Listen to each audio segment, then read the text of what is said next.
Gerbang besi tempa setinggi 3 meter itu terbuka perlahan, mengeluarkan derit halus yang seolah mengeluhkan kedatangan tamu tak diundang. Sebuah sedan Maybach hitam pekat meluncur mulus melewati taman bergaya Eropa yang dipangkas rapi, membelah rintik hujan musim gugur yang mulai turun membasahi kota. Di kursi belakang mobil mewah tersebut, duduk seorang gadis muda dengan tatapan sedingin danau beku. Ye Qingge menyandarkan pelipisnya di kaca jendela yang berembun. Pakaiannya sangat kontras dengan kemewahan interior kendaraan ini. Gadis tersebut hanya mengenakan sweater rajut abu-abu yang warnanya sudah memudar pada bagian kerah, dipadukan dengan celana denim sederhana dan sepatu kets kanvas putih. Rambut hitam pekatnya diikat asal-asalan, membiarkan beberapa helai jatuh membingkai wajah yang luar biasa cantik namun minim ekspresi. Tidak ada kehangatan atau antisipasi di mata Qingge. Kepulangannya ke kediaman utama keluarga Ye bukanlah sebuah reuni emosional, melainkan pemenuhan formalitas belaka. Belasan tahun lalu, sebuah kelalaian tragis di rumah sakit swasta membuat bayi kandung keluarga konglomerat ini tertukar. Kini, setelah fakta tersebut terungkap, mereka menjemput darah daging yang sebenarnya dari sebuah desa terpencil di wilayah selatan. Mobil berhenti tepat di depan pilar-pilar marmer raksasa. Sopir keluarga turun lebih dulu, membuka pintu tanpa menundukkan kepala, sebuah gestur meremehkan yang sangat disengaja. "Silakan turun, Nona, Tuan Besar dan Nyonya sudah menunggu di ruang tamu," ucap sopir itu dengan nada datar. Qingge melangkah keluar, udara dingin langsung menerpa wajahnya.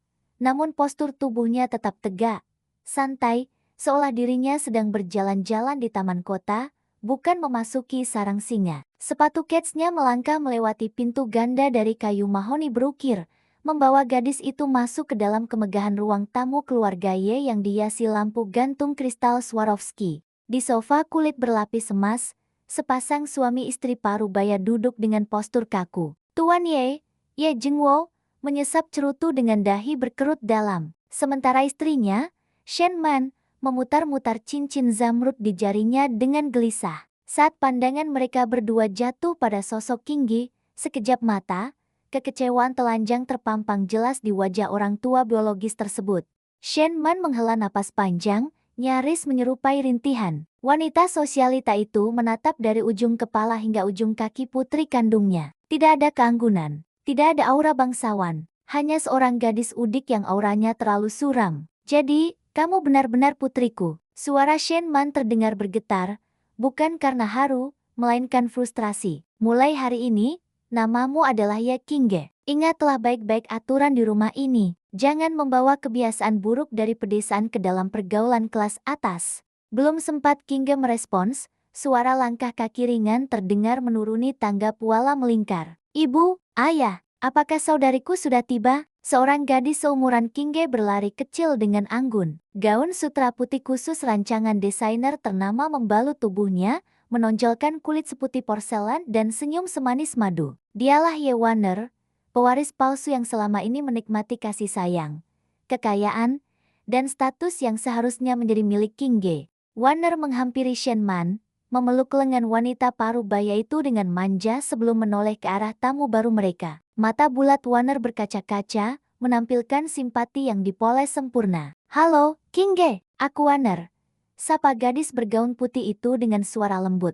"Aku sudah mendengar semua penderitaanmu. Jangan khawatir, mulai sekarang ini adalah rumahmu. Barang-barangku adalah barangmu juga." Namun, di balik mata yang berkaca-kaca itu, Qingge bisa menangkap kilatan permusuhan yang tajam. Sebuah peringatan bisu, "Ini wilayahku." Qingge sama sekali tidak mengulurkan tangan untuk menyambut jabatan Wanner. Gadis bersweater abu-abu itu hanya mengangguk pelan, menyunggingkan senyum tipis yang tak mencapai mata. "Terima kasih."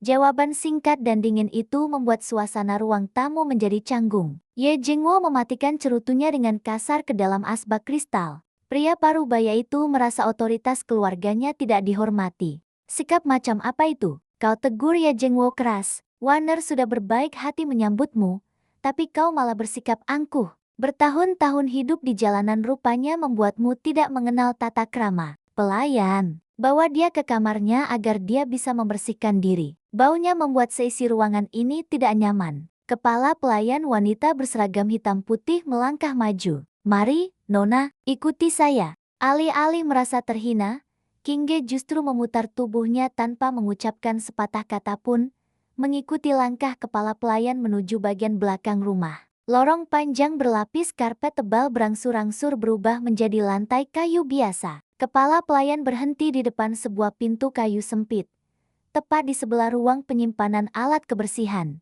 "Ini kamar Anda, Nona King Ge." Nona Warner merasa tidak nyaman jika ada orang asing di lantai 2 tempat kamar utama berada. Jadi Nyonya memerintahkan agar Anda menempati ruangan ini sementara waktu. Jelas kepala pelayan itu tanpa menyembunyikan nada merendahkan. Pintu dibuka, memperlihatkan ruangan sempit seukuran lemari pakaian raksasa. Tidak ada jendela, hanya ada ranjang besi berukuran tunggal, meja kayu reyot, dan sebuah lemari plastik. Bahkan kamar pelayan senior jauh lebih mewah daripada tempat ini. Keluarga Ye jelas ingin memberikan serangan mental pertama, memperjelas hierarki bahwa anak kandung sekalipun tidak akan bisa menggeser posisi anak angkat kesayangan mereka. "Bagus," komentar King Ge datar. "Kau boleh pergi." Setelah pintu ditutup, kesunyian menyelimuti ruangan sempit itu. Ekspresi datar King Ge perlahan berubah. Sudut bibirnya tertarik ke atas, membentuk seringai sinis yang memancarkan aura dominasi mutlak. Jika keluarga Ye mengira mereka sedang menindas seekor anak anjing buangan, mereka telah melakukan kesalahan paling fatal dalam sejarah silsilah keturunan konglomerat kota. Perempuan muda ini menjatuhkan ransel bututnya ke atas kasur tipis. Jari jemarinya yang lentik merogoh saku dalam sweater, mengeluarkan sebuah ponsel modifikasi berwarna hitam net yang sama sekali tidak memiliki logo pabrikan. Layarnya menyala, menampilkan deretan kode enkripsi tingkat militer yang berjalan cepat. Hanya butuh 3 detik untuk membuka akses satelit pribadi. King Ge mengetikkan sebuah pesan singkat melalui jaringan komunikasi terenkripsi dark web. "Target telah ditembus. Aku sedang masuk. Awasi pergerakan keluarga Ye dan semua aset anak perusahaan mereka." Dalam hitungan detik, balasan muncul di layar. "Diterima, Bos. Pasukan bayangan sudah bersiaga di perbatasan kota A. Apakah Anda butuh kami meratakan rumah itu malam ini?" Leng Feng King Ge terkekeh pelan membaca balasan tangan kanannya yang selalu agresif. Jemarinya kembali menari di atas layar virtual. "Tidak perlu. Permainan baru saja dimulai. Biarkan mereka merasa berada di atas angin." Kehancuran yang datang dari rasa aman adalah jenis kehancuran yang paling indah.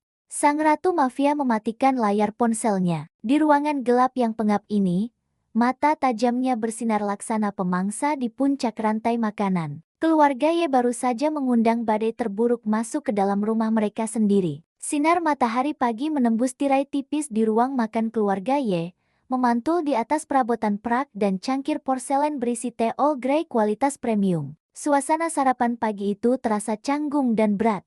King Ge duduk di ujung meja yang paling jauh, memotong sepotong roti panggang dengan gerakan tenang dan teratur. Di ujung lain, Shen Man terus menatap putri kandungnya dengan tatapan menghakimi. Pakaian yang dikenakan gadis itu hari ini tetap sederhana, sebuah kemeja katun kebesaran berwarna putih polos. Sangat tidak pantas dipandang oleh mata seorang sosialita. "Besok malam adalah pesta amal tahunan Asosiasi Bisnis Kota A," buka Shen Man, memecah kesunyian dengan nada memerintah. "Seluruh keluarga bangsawan dan direktur perusahaan multinasional akan hadir. Warner akan mewakili yayasan seni kita." Warner tersenyum manis, memotong sosis di piringnya dengan sangat anggun. "Ibu terlalu memujiku. Aku hanya mencoba membantu mengangkat nama baik keluarga."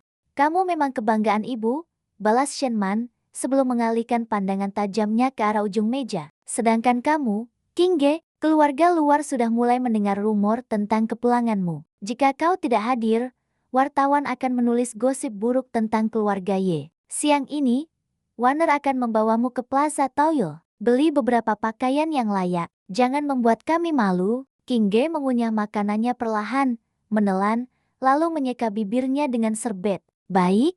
3 jam kemudian, udara sejuk beraroma parfum mahal menyambut kedatangan mereka di Plaza Toul, pusat perbelanjaan paling eksklusif di jantung kota. Lantai marmer hitamnya memantulkan cahaya dari butik-butik merek dunia. Warner berjalan di depan dengan dagu terangkat, menikmati tatapan kagum dari para pengunjung. Di belakangnya, King Ge melangkah santai, wajahnya bersembunyi di balik topi bisbol hitam. "Ayo kita ke lantai 3, Ada butik perhiasan Lumire yang baru saja mengeluarkan koleksi musim gugur, ajak Warner dengan nada yang terdengar ramah. Namun sorot matanya merencanakan sesuatu. Begitu melangkah masuk ke dalam butik Lumire, manajer toko seorang wanita parubaya berpakaian rapi bernama Nyonya Lin langsung menyambut dengan senyum lebar. Nona Ye, suatu kehormatan menyambut Anda kembali. Apakah ada koleksi khusus yang ingin Anda lihat hari ini? Sapa Nyonya Lin penuh hormat. Namun, ketika pandangannya beralih ke sosok berpakaian kasual di belakang Warner, senyum manajer itu sedikit memudar. Ia menatap Kingge dengan sorot curiga, seolah melihat penyusup di tempat suci milik para miliarder.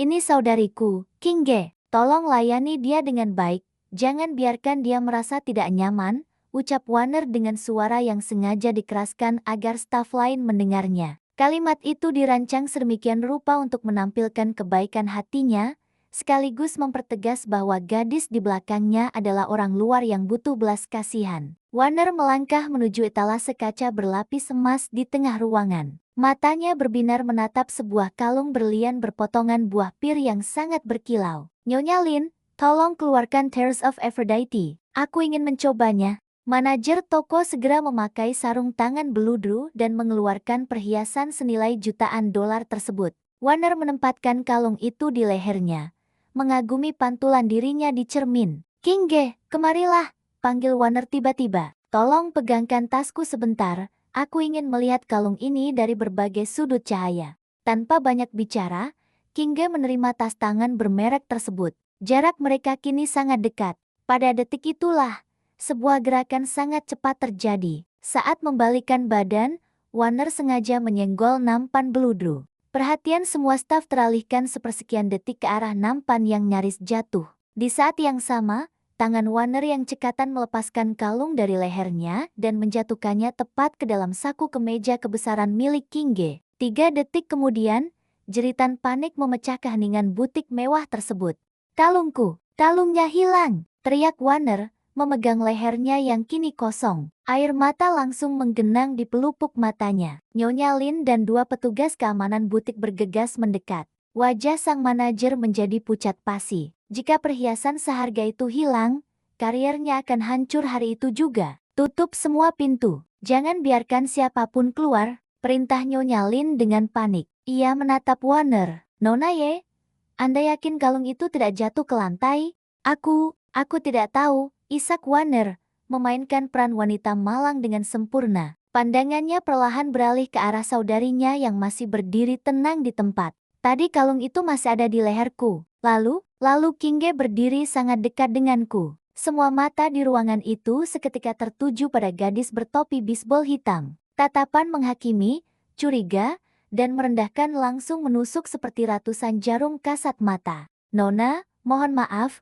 Kami harus memeriksa barang bawaan dan pakaian Anda, tegas Nyonya Lin, melangkah maju dengan dukungan 2 petugas keamanan berbadan besar. Sebuah barang bernilai fantastis baru saja hilang. Alih-alih panik atau membelah diri dengan histeris, Kingge menyilangkan lengan di depan dada. Posturnya tetap rileks, namun suhu di sekitar gadis itu seakan turun drastis. Mata dinginnya menatap lurus ke arah Warner yang sedang menyembunyikan seringai puas di balik isak tangis palsunya. Kalian ingin menggeledahku tanpa bukti, hanya berdasarkan tuduhan tak berdasar. Suara Kingge terdengar jernih dan tajam, menggema di dinding marmer butik. Bukti apa lagi yang dibutuhkan? Nyonya Lin mulai kehilangan kesabaran. Pakaian lusuh pengunjung misterius ini sudah menjadi bukti kuat di matanya. Hanya Anda yang berada di dekat Nona Warner. Jika Anda tidak mencurinya, mengapa Anda takut digeledah? Satpam, tahan dia. Ketika tangan kasar salah satu petugas keamanan hendak menyentuh bahunya, Kingge bergerak. Tidak ada yang bisa melihat dengan jelas bagaimana caranya. Tetapi detik berikutnya, petugas bertubuh kekar itu sudah terjerembab ke lantai sambil memegangi pergelangan tangannya yang terpelintir dalam sudut tidak wajar. Erangan kesakitan menggantikan suara tangisan palsu Warner. Seisi ruangan membeku. Gadis berwajah dingin itu merapikan kerah kemejanya yang sama sekali tidak kusut. Jari telunjuknya lalu mengetuk pelan jam tangan pintar berwarna perak di pergelangan tangan kirinya. Itu bukan sekadar aksesoris biasa, melainkan terminal peretas mini yang terhubung langsung dengan satelit istana gelap. Kalian menginginkan bukti, gumam sang pewaris asli, memecah kebisuan. Baiklah, aku akan memberikan kebenaran mutlak.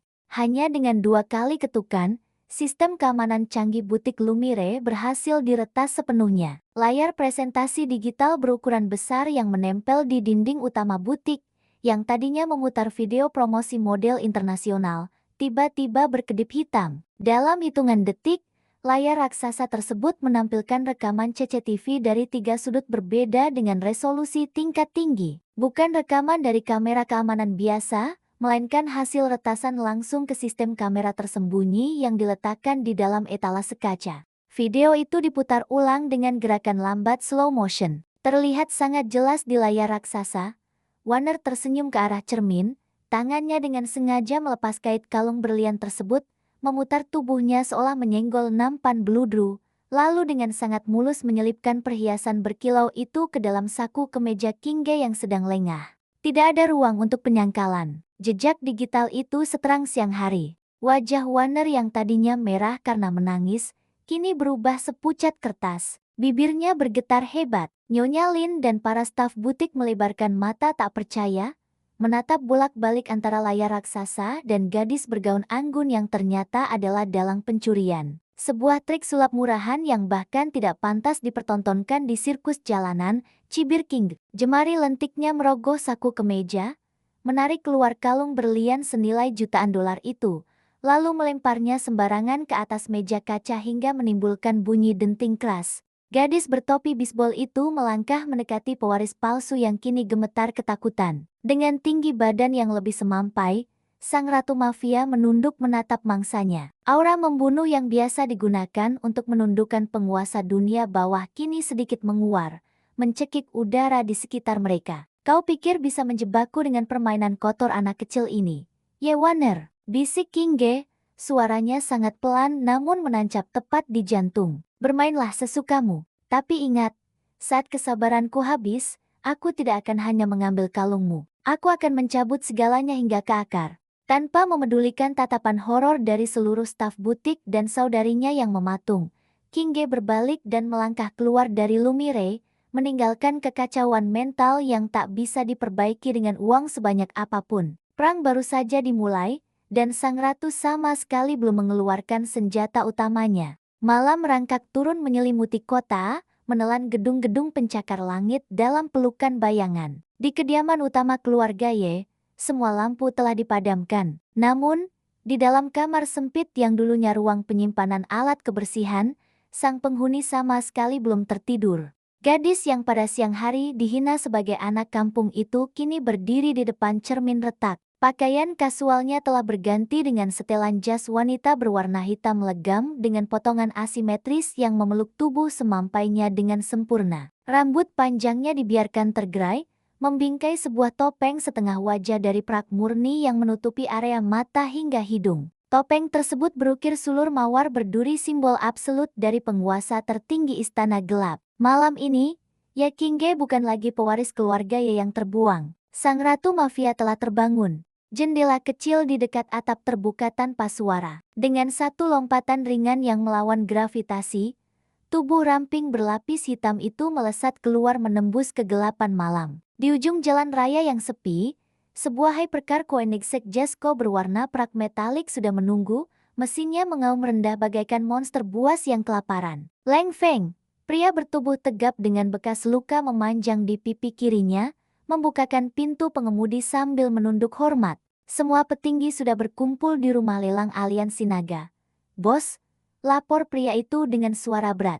Tanpa membuang waktu, kaki berbalut sepatu bot kulit hak tinggi itu menginjak pedal gas. Hypercar tersebut melesat membelah jalanan kota, meninggalkan kilatan cahaya perak di bawah rintik hujan. Setengah jam kemudian, kendaraan eksotis itu berhenti di area parkir bawah tanah sebuah klub malam terbengkalai. Di balik fasad kumuh tersebut, tersembunyi lift berlapis kaca anti peluru yang membawa mereka turun puluhan meter ke dalam perut bumi. Pintu lift terbuka, memperlihatkan kemegahan rumah lelang aliansi naga. Pilar-pilar pualam hitam, lampu gantung bertahtakan berlian hitam, dan lantai obsidian memantulkan kemewahan dunia bawah yang tak terbayangkan oleh masyarakat awam. Kehadiran sosok bertopeng prak itu seketika membekukan suasana. Para miliarder, bos kartel, dan konglomerat bayangan yang sedang berbincang langsung menahan napas. Mereka serentak menundukkan kepala saat sang ratu melangkah melewati karpet merah menuju balkon ruang VIP nomor 1.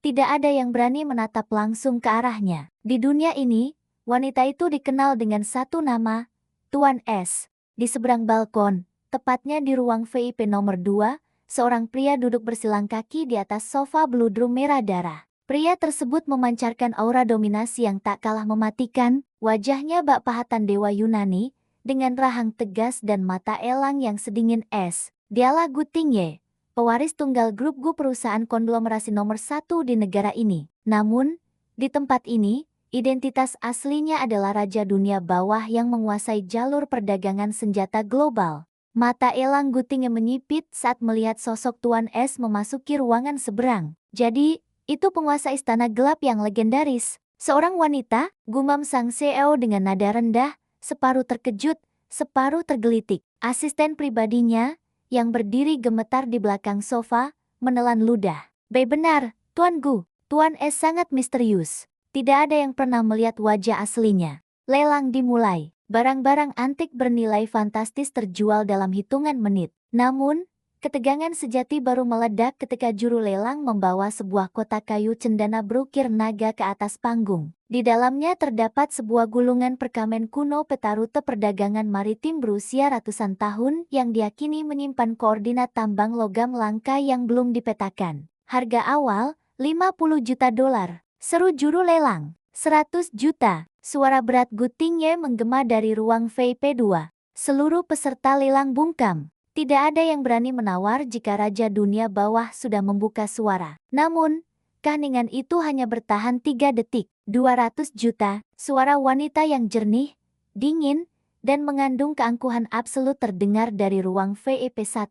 Seluruh kepala menoleh dengan ngeri. Tuan Es baru saja menantang Gu Tingye secara terbuka, mata sang raja menyipit berbahaya. Sudut bibirnya tertarik ke atas, membentuk senyum predator. 300 juta. 500. Jawaban dari ruang VIP 1 datang tanpa keraguan sedetik pun, seolah uang $500 miliar hanyalah recehan yang jatuh dari saku celana. Ketegangan di udara terasa begitu pekat hingga bisa diiris dengan pisau. Dua titan dunia bawah sedang beradu kekuatan finansial. Gu Tingye menatap lurus menembus kaca balkon seberang. Di sana, dari balik topeng praknya, Kingge membalas tatapan pria itu dengan tenang. Ada percikan listrik kasat mata saat kedua pasang mata penguasa itu saling bertubrukan. Gu Tingye mengangkat tangannya, memberi isyarat kepada juru lelang untuk menghentikan penawaran. Bukan karena kekurangan dana, melainkan karena rasa penasarannya telah mengalahkan nilai barang tersebut. Biarkan dia mengambilnya, perintah pria bermata elang itu kepada asistennya. Tatapannya tidak lepas dari sosok ramping di seberang ruangan. Dan kerahkan unit intelijen tingkat 1. Aku ingin tahu segala hal tentang wanita bertopeng prak itu. Semuanya, tanpa terkecuali, di ruang VIP 1, Kingge menerima kotak cendana itu dari pelayan dengan wajah datar. Sang ratu mafia melirik sekilas ke arah balkon Gu Tingye. Senyum tipis yang penuh teka-teki tersungging di bibirnya yang merah merona. Pertemuan pertama mereka malam ini adalah percikan api yang kelak akan membakar seluruh tatanan kekuasaan di kota. Sinar matahari pagi kembali menuntut rutinitas normal. Selepas fajar, topeng prak telah disimpan rapat di dalam brankas tersembunyi. Ye Qingge kembali mengenakan pakaian kasualnya, sebuah sweater rajut berwarna biru tua dan kacamata berbingkai bulat yang membuat wajah cantiknya terlihat jauh lebih polos dan kutu buku. Tujuan hari ini adalah Universitas Internasional Jingcheng, institusi pendidikan paling bergengsi di negara ini. Hanya keturunan bangsawan, pewaris perusahaan raksasa, dan jenius tingkat nasional yang bisa menginjakkan kaki di tanah kampus seluas 100 hektare tersebut. Tentu saja, Ye Wanner tidak membuang waktu. Sebelum Qingge bahkan tiba di gerbang utama, rumor beracun telah menyebar ke seluruh penjuru kampus seperti api melahap padang ilalang kering. Kalian dengar, anak kandung keluarga Ye yang tertukar itu masuk ke departemen bisnis hari ini. Kudengar dia besar di desa yang tidak punya sinyal internet. Bagaimana mungkin dia lolos ujian masuk yang super sulit itu? Sudah pasti menyogok. Nona Warner kita yang malang harus berbagi nama keluarga dengan gadis kampung yang bodoh.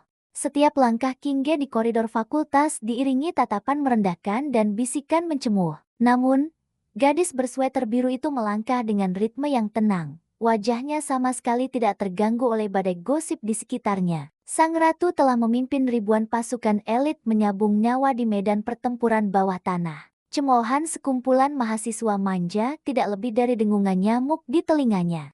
Kelas pertama hari itu adalah kuliah umum strategi ekonomi global, sebuah kelas bergengsi yang dihadiri oleh ratusan mahasiswa tingkat akhir. Dosen tamu yang hadir bukanlah sosok sembarangan. Beliau adalah Profesor Arthur, ekonom top dunia asal Universitas Cambridge yang terkenal dengan standarnya yang mustahil untuk dipuaskan. Begitu Profesor Arthur memasuki auditorium, suasana seketika hening. Pria tua berambut putih itu tidak repot-repot mengucapkan salam. Beliau langsung berbalik menghadap papan tulis elektronik raksasa dan mulai menuliskan sebuah model perhitungan stokastik yang luar biasa rumit. Spidol digital di tangan sang profesor menari cepat, menuliskan persamaan diferensial untuk memprediksi fluktuasi pasar modal dalam kondisi krisis ekstrem, DST Street, DT Street, WT Street, RXN, DT, DX. Ratusan mahasiswa di auditorium menatap papan tulis dengan mulut setengah terbuka. Barisan persamaan,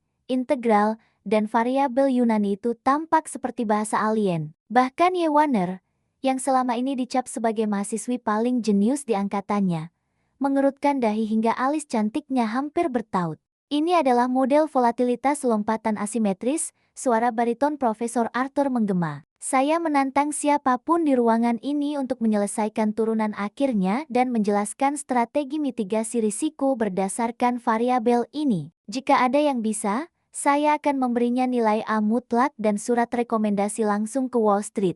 Keheningan total melanda ruangan. Tidak ada satupun yang berani mengangkat tangan. Melihat situasi tersebut, sebuah ide licik melintas di benak Ye Warner. Gadis bergaun pastel itu mengangkat tangannya dengan anggun, berdiri, lalu menunjuk ke arah barisan belakang tempat saudari angkatnya duduk menyendiri. Profesor Arthur, maafkan kelancangan saya. Namun, saudari saya, ya Kingge, baru saja bergabung dengan kelas ini hari ini. Keluarga kami selalu memuji kecerdasannya yang luar biasa saat ia masih di pedesaan. Saya yakin ia, maksud saya, Kingge, sangat ingin mencoba menyelesaikan soal tersebut untuk membuktikan kemampuannya. Kalimat manis berbalut racun itu langsung mengundang tawa tertahan dari seluruh mahasiswa. Semua orang tahu niat asli Warner adalah mempermalukan gadis udik itu di depan profesor kelas dunia. Profesor Arthur menatap gadis berkacamata bulat di barisan belakang dengan kening berkerut. Nona ya Kingge, silakan maju jika Anda berani. Kingge mendesah pelan, sebuah helaan napas yang syarat akan kebosanan. Dengan santai, gadis itu berdiri, memasukkan satu tangan ke dalam saku sweaternya, dan berjalan menuruni undakan auditorium. Ketegangannya sangat minim, posturnya terlampau rileks.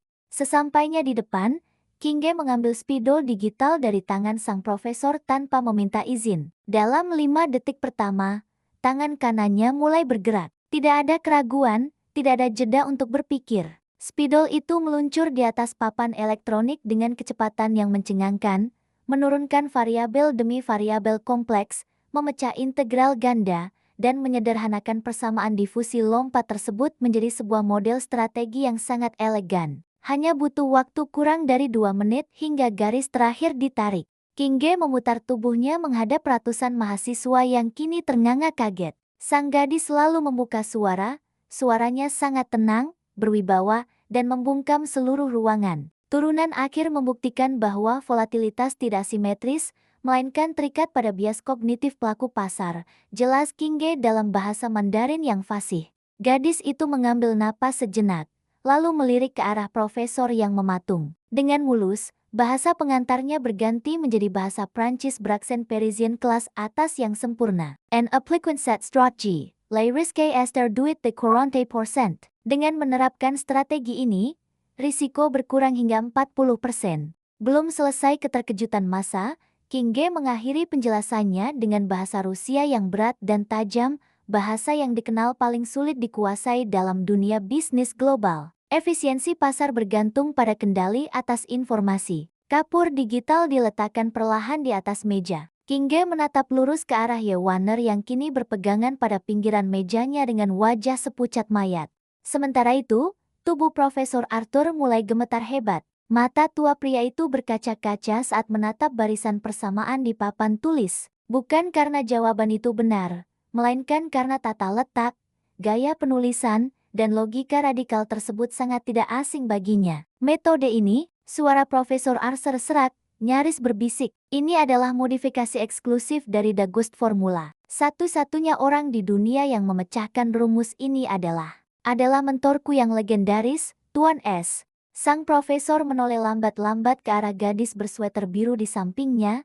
Tatapannya kini dipenuhi oleh penghormatan yang luar biasa dalam. Namun, Kingge hanya merapikan kacamatanya, memotong keterkejutan profesor itu sebelum identitasnya terbongkar lebih jauh. Hanya kebetulan pernah membaca jurnal usang di perpustakaan desa. Apakah tebakan saya benar, Profesor? Meskipun menyangkal, kilatan di mata dingin gadis itu memberikan peringatan mutlak kepada sang ekonom tua, Arthur, yang langsung menangkap sinyal bahaya tersebut, menelan ludah dan mengangguk kaku. Hari itu, di bawah tatapan tak percaya seluruh mahasiswa elite Universitas Jingcheng, reputasi gadis desa keluarga Ye tidak hancur seperti yang direncanakan. Sebaliknya, Ye Qingge baru saja mengukir namanya dengan tinta emas di puncak hierarki akademik, membuktikan bahwa seorang ratu sejati tidak membutuhkan mahkota untuk membuat seluruh dunia bertekuk lutut.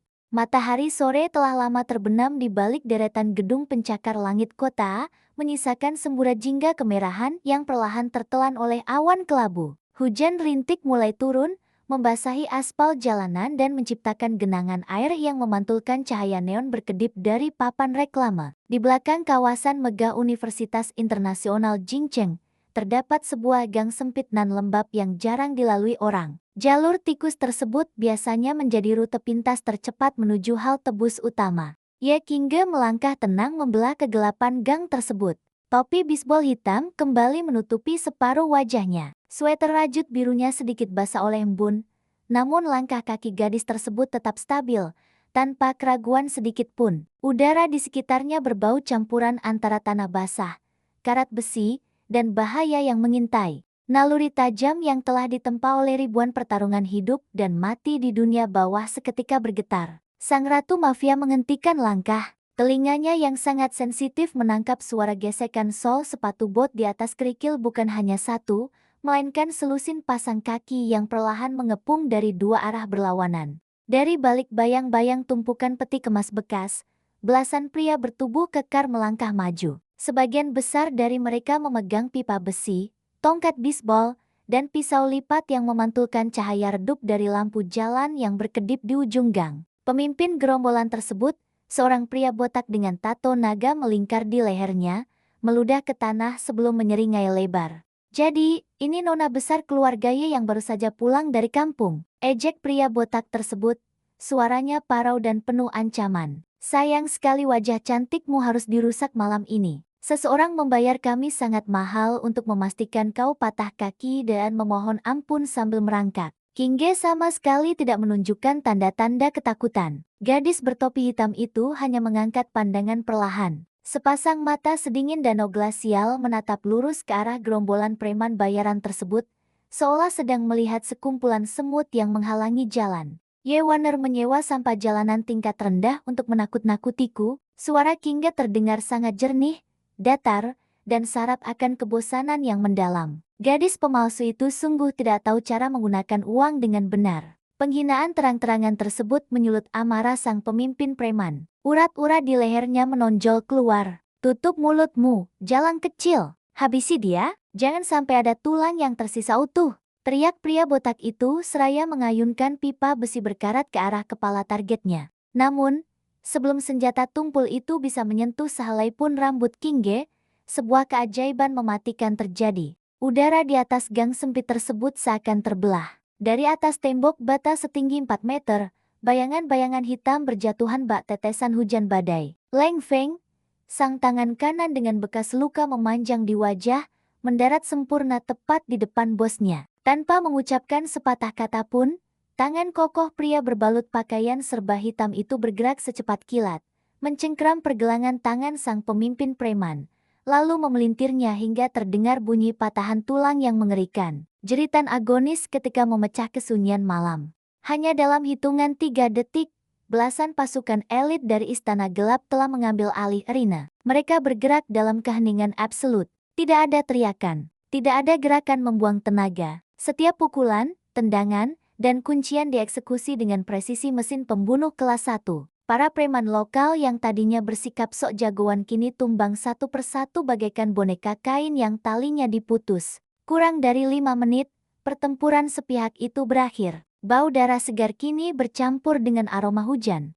Pemimpin preman bertato naga itu kini berlutut di atas genangan air kotor, seluruh tubuhnya gemetar hebat sambil memegangi lengannya yang terkulai tak wajar. Sisa anak buahnya terkapar mengerang kesakitan di berbagai sudut gang. Leng Feng berdiri tegap, membersihkan noda tak kasat mata dari sarung tangan kulitnya, lalu menunduk hormat kepada sosok gadis yang sejak tadi bahkan tidak menggeser posisi kakinya barang 1 sentimeter pun. "Maafkan keterlambatan kami, bos besar," ucap Leng Feng dengan nada penuh penyesalan. "Apakah Anda ingin kami membuang tumpukan sampah ini ke dasar sungai Jingcheng malam ini juga?" King Ge menurunkan topi bisbolnya sedikit, menatap dingin ke arah preman yang kini menangis terseduh-seduh memohon ampun. "Tidak perlu, membunuh mereka hanya akan mengotori air sungai. Biarkan mereka merangkak kembali kepada majikan kecilnya." Pesan ketakutan jauh lebih efektif daripada kebisuan kematian.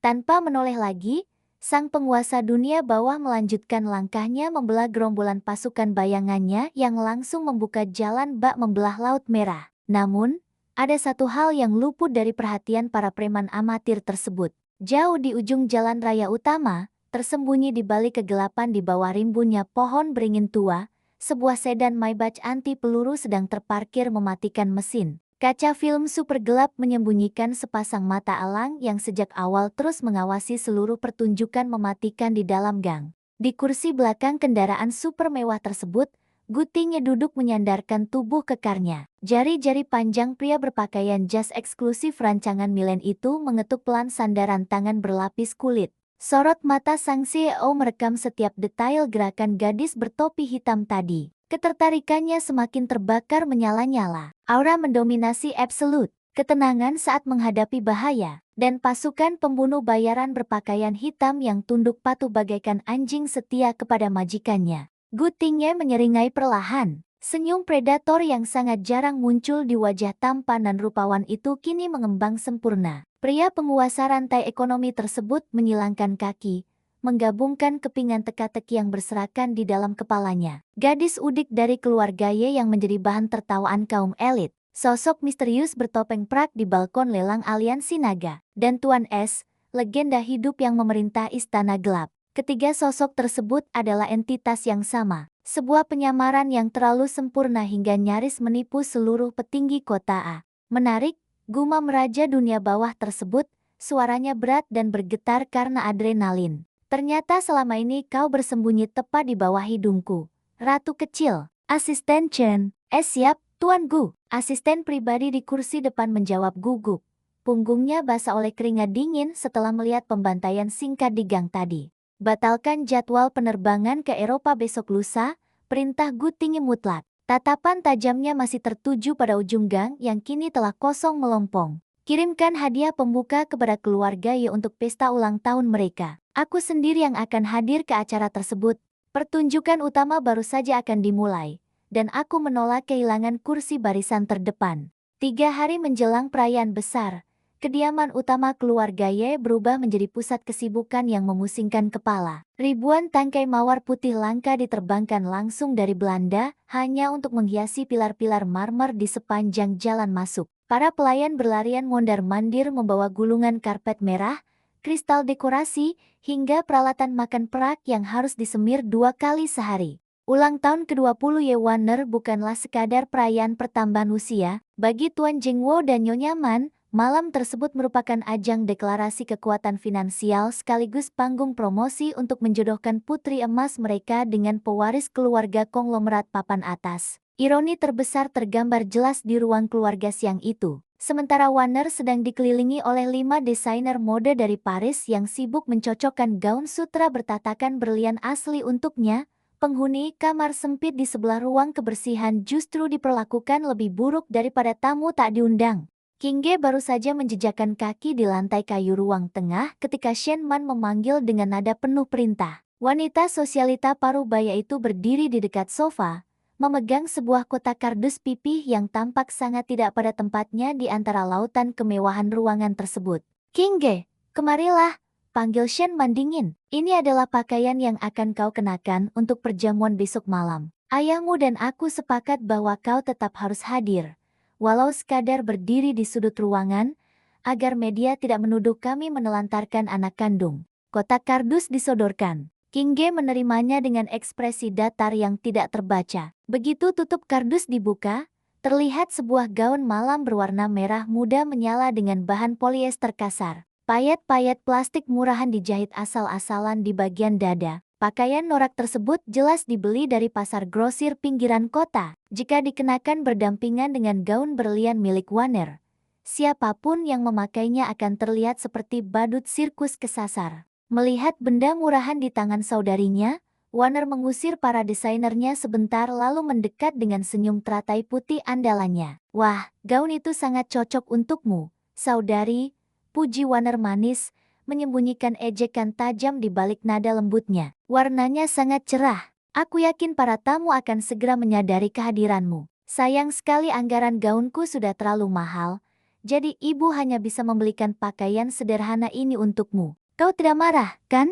Jemari lentik Kingge meraba kain kasar tersebut. Alih-alih meledak dalam amarah atau menangis terseduh-seduh seperti yang diharapkan kedua wanita di depannya, sudut bibir perempuan bertubuh semampai itu justru sedikit terangkat. Senyum misterius yang membuat bulu kuduk berdiri. Tidak masalah, jawab Kingge tenang, menutup kembali kotak kardus itu. Hadiah ini sangat merepresentasikan kualitas hati pemberinya. Aku pasti akan memakainya besok malam. Pastikan kalian mengundang seluruh wartawan tanpa terkecuali. Shen Man mendengus puas, mengira ancaman psikologisnya berhasil membuat putri buangan itu tunduk. Bagus, setidaknya kau tahu posisimu. Begitu sosok bersweater kasual itu menghilang di balik lorong menuju kamarnya, senyum manis Warner perlahan pudar, digantikan oleh raut wajah penuh kelicikan. Gadis bergaun mewah itu berjalan cepat menuju meja riasnya sendiri, membuka laci terkunci, dan mengeluarkan beberapa lembar foto hasil cetakan.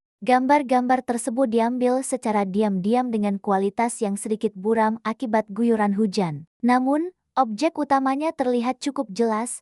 Ye Qingge sedang berdiri di tengah gang gelap, dikelilingi oleh belasan pria berpakaian hitam, sementara beberapa pria lain berlutut di bawah kakinya. Bagi orang awam yang tidak mengetahui konteks pertarungan malam itu, foto tersebut terlihat persis seperti adegan seorang wanita malam yang sedang bertransaksi atau melayani bos sindikat kriminal. Warner tertawa tertahan, mencengkeram foto-foto tersebut hingga sedikit berkerut. Pikirannya dipenuhi racun kesombongan. Gadis udik yang malang, batin pewaris palsu itu bersorak girang. Berani sekali kau mencoba merebut posisiku. Besok malam, di depan seluruh miliarder kota dan awak media nasional, aku akan memproyeksikan bukti menjijikan ini ke layar utama. Tuan Jingwo pasti akan langsung mencoret namamu dari kartu keluarga secara permanen karena mencoreng wajah bangsawan Ye. Sementara itu, di dalam kamar pengap tanpa jendela yang berada di sudut belakang rumah, situasi berbanding terbalik 180 derajat. Kingge melemparkan kotak berisi gaun murahan itu ke sudut ruangan layaknya tumpukan sampah. Tangan kanannya kembali mengeluarkan ponsel hitam matte berspesifikasi militer. Layar sentuh menyala, menampilkan jendela obrolan terenkripsi dari jaringan server terdalam. Panggilan video satu arah tersambung. Di layar, wajah tegas Leng Feng dengan latar belakang markas operasi penuh layar monitor canggih muncul menunduk penuh hormat. Persiapan pesta ulang tahun keluarga Ye. Bagaimana statusnya? Tanya Ratu Mafia tersebut langsung pada intinya. Suaranya menggema penuh otoritas, memancarkan kengerian yang siap memorak-porandakan tatanan sosial keesokan harinya. Semuanya sudah dikondisikan sesuai perintah Anda, bos besar, lapor Leng Feng tegas. Ratusan helikopter aliansi naga telah bersiaga di pinggiran kota. Para petinggi, mulai dari Presiden Bank Sentral hingga pimpinan kartel Eropa, telah menerima undangan perjamuan berdarah tersebut. Kami hanya menunggu satu instruksi untuk masuk dan meratakan harga diri keluarga sombong itu hingga rata dengan tanah. Tahan pergerakan kalian sampai aku memberikan sinyal, perintah King Ge seraya memutar-mutar koin prakuno berlogo mawar berduri di sela-sela jarinya. Biarkan gadis pemalsu itu menyelesaikan pertunjukannya terlebih dahulu. Biarkan panggung sandiwaranya mencapai klimaks yang paling menyilaukan. Dimengerti, bos besar? Oh, satu laporan tambahan. Leng Feng tampak sedikit ragu sebelum melanjutkan. Sistem radar Istana Gelap mendeteksi anomali. Grup Gu secara tiba-tiba mengambil alih kepemilikan Hotel Star Splendor, lokasi pesta tersebut. Dan rumor mengatakan bahwa Raja Dunia Bawah sendiri berencana turun tangan secara langsung besok malam. Koin perak di jari King Ge berhenti berputar. Mata sedingin es itu sedikit menyipit. Bayangan pria beraura predator di rumah lelang kembali melintas di ingatannya. Gu Tingge, CEO arogan sekaligus satu-satunya pria yang pernah menawar harganya dengan nominal tak masuk akal. Biar saja, sahut perempuan mematikan itu akhirnya.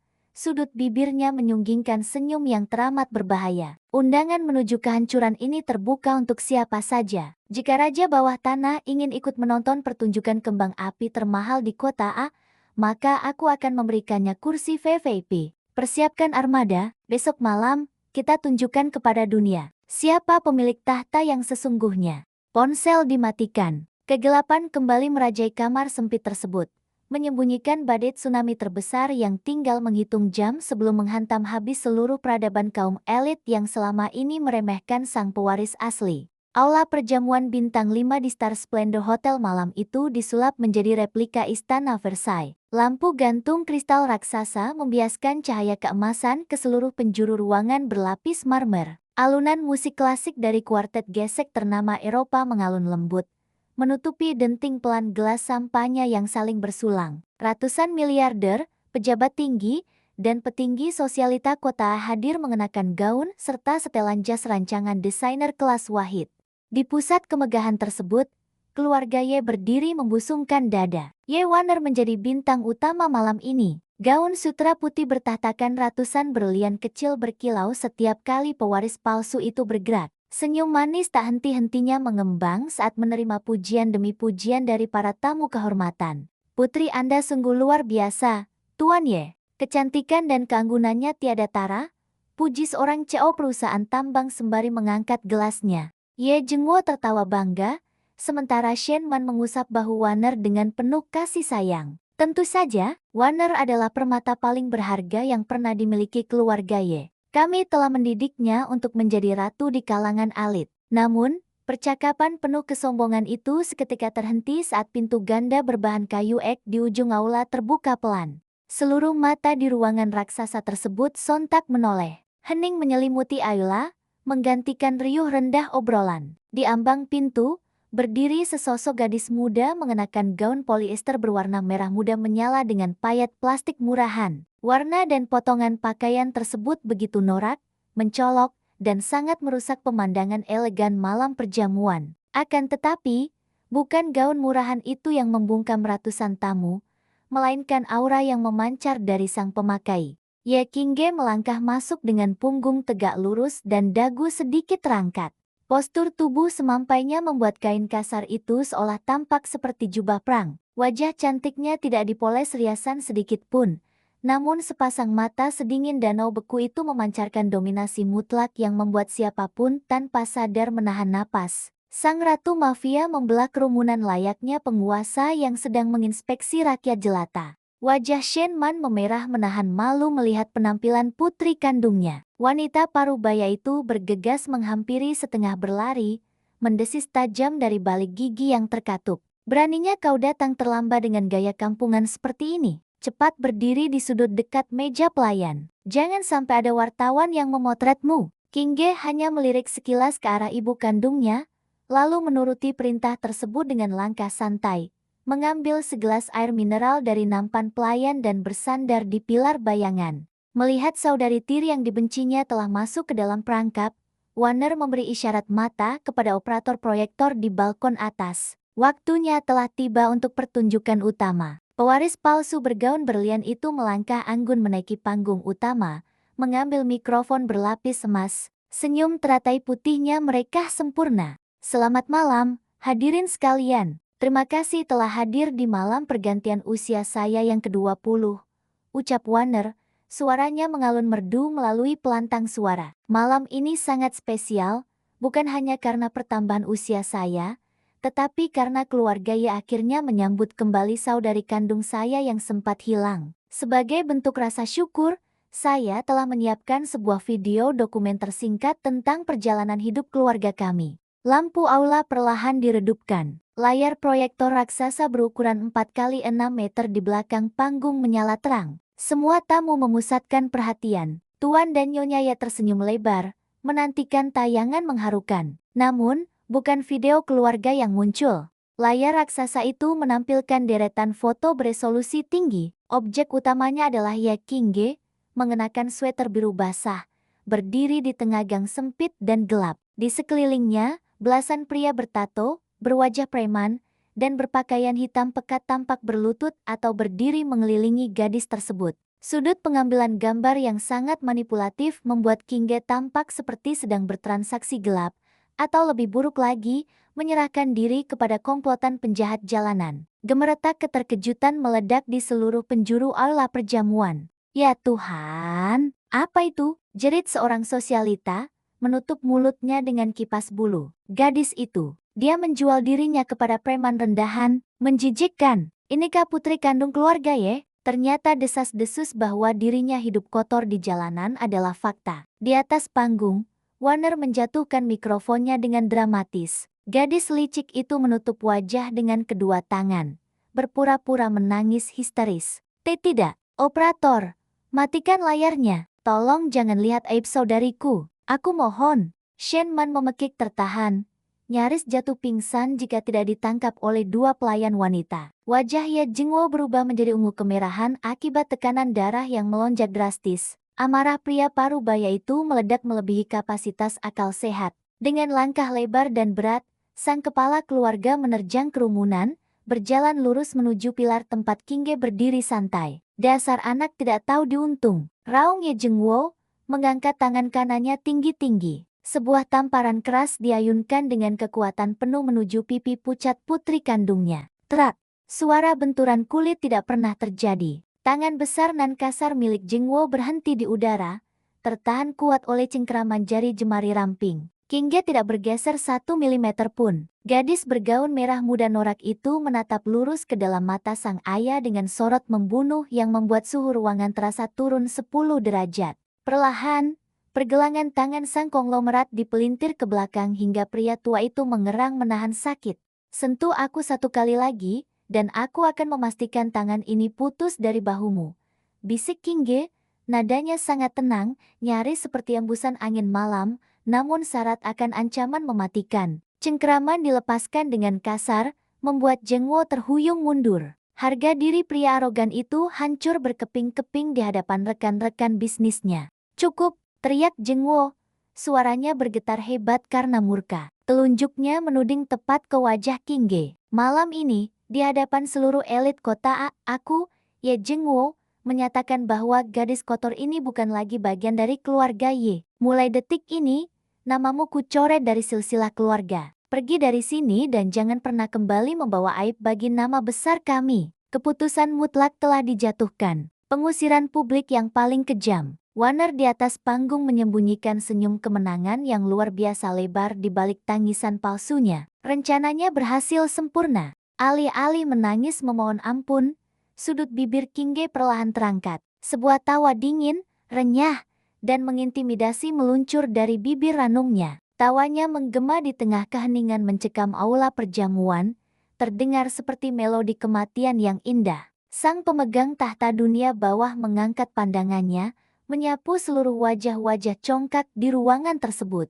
Kalian yang membuangku, deklarasi King-ge dengan suara sebening kristal. Ingatlah malam ini baik-baik, Tuan Ye, karena mulai besok pagi, bahkan jika kau bersujud darah di bawah telapak kakiku, aku tidak akan pernah sudi melangkah kembali ke dalam keluarga rendahan ini. Gadis itu menepuk-nepuk tangannya yang baru saja menyentuh ayahnya, seolah sedang membersihkan debu menjijikkan. Saat kakinya hendak melangkah keluar, sebuah dentuman luar biasa keras menggetarkan lantai marmer aula perjamuan. Bam! Pintu ganda setinggi 4 meter yang terbuat dari kayu eksolid didobrak terbuka dari luar dengan kekuatan brutal. Engsel baja tebalnya putus, membuat salah satu daun pintu terlepas dan menghantam lantai hingga marmernya retak berserakan. Ratusan tamu elit menjerit panik, mundur menjauhi area pintu masuk. Ye Jingwo dan Shen Man membeku di tempat. Warner menghentikan tangisan palsunya seketika. Melangkah masuk dari balik kepulan debu pualam. Barisan pria berpakaian serba hitam legam berbaris dengan formasi militer absolut. Mereka bukan petugas keamanan biasa. Lambang mawar berduri perak berkilau di kerajas mereka masing-masing. Udara di dalam aula mendadak dipenuhi aura pembunuh yang sangat pekat, membuat para konglomerat yang biasanya angkuh kini gemetar tak terkendali. Di barisan paling depan, Leng Feng berjalan dengan tatapan setajam pedang algojo. Bekas luka di wajahnya terlihat semakin mengerikan di bawah cahaya lampu gantung. Namun, pria mengerikan itu tidak datang sendirian. Menyusul di belakang komandan bayangan tersebut, belasan tokoh paling berpengaruh di seantero negeri dan dunia melangkah masuk berdampingan. Ada Presiden Bank Sentral Internasional, Ketua Asosiasi Perdagangan Emas Eropa, hingga para pemimpin kartel bawah tanah yang wajahnya hanya pernah dilihat melalui daftar pencarian orang Interpol. Orang-orang yang bisa menghancurkan ekonomi sebuah negara hanya dengan satu jentikan jari, kini berkumpul di satu ruangan. Melihat kedatangan tokoh-tokoh berkuasa tersebut, kebingungan sesaat melanda pikiran sempit Ye Jingwo. Keserakahan dengan cepat menutupi rasa takutnya. Pria parubaya itu merapikan kerajasnya, mengira bahwa relasi bisnisnya entah bagaimana berhasil mengundang para dewa kekayaan ini untuk merayakan ulang tahun Warner. Dengan senyum menjilat yang menjijikkan, Jingwo setengah berlari menghampiri rombongan tamu tak diundang tersebut. Tuan-tuan yang terhormat, sungguh sebuah kejutan luar biasa. Sambut kepala keluarga Ye seraya membungkukkan badan. Kehadiran Anda semua di pesta ulang tahun putri saya, Ye Warner, adalah kehormatan tertinggi bagi keluarga Ye. Silakan, mari saya antar menuju kursi VVIP.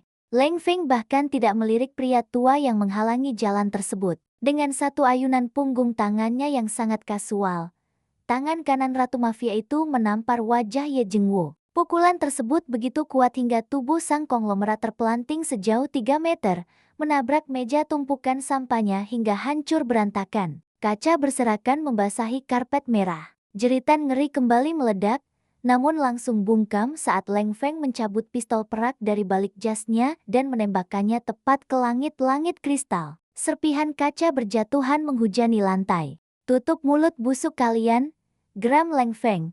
Suaranya menggelegar ke seluruh penjuru aula. Rombongan petinggi dunia membelah aula, berjalan lurus melewati Tuan Ye yang mengerang kesakitan di lantai. Mereka mengabaikan Shen Man yang nyaris pingsan. Mereka tidak memedulikan tatapan horor Ye Warner yang berdiri membeku di atas panggung. Langkah kaki ratusan tamu mematikan itu serentak berhenti. Tepat 3 langkah di hadapan gadis bergaun merah muda norak yang sejak tadi berdiri bersedekap dengan wajah sangat bosan. Tanpa aba-aba, Leng Feng menjatuhkan lutut kirinya ke lantai marmer. Mengikuti gerakan komandan mereka, barisan Presiden Ban, konglomerat multinasional, dan ratusan pasukan berbaju hitam secara serentak membungkukkan badan 90 derajat.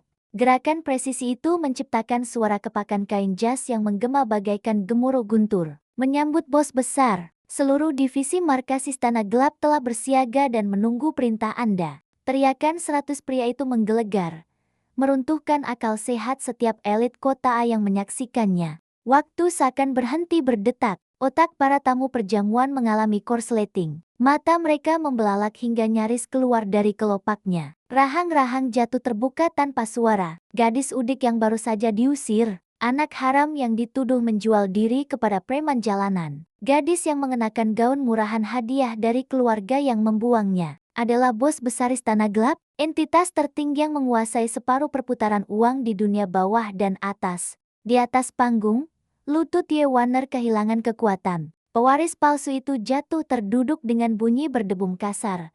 Gaun sutranya robek tersangkut pinggiran podium. Otaknya menolak mencerna realitas kiamat yang tersaji di depan mata. Dari tumpukan pecahan gelas sampahnya, Ye Jingwo mengangkat wajahnya yang berlumuran darah. Penyesalan, kengerian, dan keputusasaan melebur menjadi satu saat matanya menangkap pemandangan sang putri kandung yang kini berdiri di atas puncak piramida kekuasaan dunia. Pria arogan itu baru menyadari bahwa keluarga Ye tidak membuang seonggok sampah, melainkan telah memenggal dewa pelindung mereka sendiri. King Ge menurunkan kedua tangannya dari dada. Sang Ratu Mafia melangkah perlahan mendekati layar proyektor raksasa yang masih menyala menampilkan fotonya bersama para preman. Gambar yang bagus, puji Ratu Dunia Bawah itu sarkastis. Tatapan matanya yang setajam belati menusuk lurus ke arah Warner yang gemetar hebat di lantai panggung. Tapi tahukah kau bagian terbaiknya, Nona pemalsu? Pria-pria di dalam foto ini bukanlah preman yang menyewaku. Mereka adalah sampah yang baru saja kuhancurkan karena kau membayar mereka untuk menyentuhku. Air mata ketakutan yang asli akhirnya mengalir deras membasahi riasan mahal Warner. Tidak.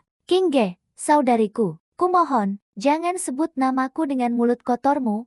Potong perempuan mematikan itu tajam. Pandangan King Ge beralih ke arah Leng Feng. Blokir seluruh aset finansial grup Y. Tutup semua jalur distribusi logistik mereka. Aku ingin nilai saham perusahaan ini anjlok hingga minus sebelum matahari terbit. Dilaksanakan, bos. Sementara kehancuran instan sedang dieksekusi, sebuah tawa berat, dalam, dan dipenuhi pesona maskulin mengalun dari arah balkon VIP di lantai 2. Seluruh pandangan kembali teralihkan. Di sana, bersandar santai pada pagar kaca berukir dengan segelas anggur merah Bordeaux di tangan kanannya, berdirilah Gu Tingye. Jas hitam eksklusifnya menonjolkan bahu lebar sang raja bawah tanah. Mata elangnya menatap lurus ke arah gadis bergaun merah muda di tengah kekacauan, memancarkan hasrat kepemilikan dan kekaguman yang membara. Pertunjukan yang sangat memukau. Ratu kecil, ucap Gu Tingye setengah berteriak agar suaranya menembus aula yang sunyi. Pria nomor 1 di negara itu mengangkat gelas anggurnya ke arah King Ge. Sepertinya keluarga Ye tidak lagi memiliki tempat di kota A. Mulai besok, properti ini akan menjadi milik grup Gu. Deklarasi dukungan dari pewaris grup Gu tersebut menjadi paku terakhir di peti mati keluarga Ye. Dua penguasa absolut dunia hitam dan putih kini berdiri saling berhadapan, meninggalkan peradaban konglomerat palsu hancur berkeping-keping di bawah telapak kaki mereka. Malam ini, legenda baru kota telah lahir, dan tak ada satu entitas pun yang berani menghalangi langkah sang pewaris asli. Keadaan di dalam aula perjamuan Star Splendor Hotel telah berubah menjadi pemandangan neraka bagi keluarga Ye. Suasana mewah yang tadinya megah, kini terasa menyesakan oleh aura dominasi dua sosok penguasa yang berdiri di sana. Ye Warner yang tadinya angkuh, kini meringkuk di sudut panggung, meratapi kehancuran dunianya. Gu Tingye melompat turun dari balkon VIP lantai 2 dengan keanggunan seorang predator. Pendaratan yang ringan namun penuh kekuatan itu membawa pria berjas hitam tersebut mendarat tepat di depannya King Ge. Tidak ada jarak yang cukup luas di antara mereka, menciptakan aura magnetik yang membuat para tamu lain segan untuk bernapas. Kejutan yang tidak terduga, Tuan Gu, suara King Ge tenang, namun tatapan matanya menguji. Apakah Anda datang ke sini untuk sekadar menonton kekacauan? Atau Anda memiliki kepentingan lain dengan sampah-sampah ini?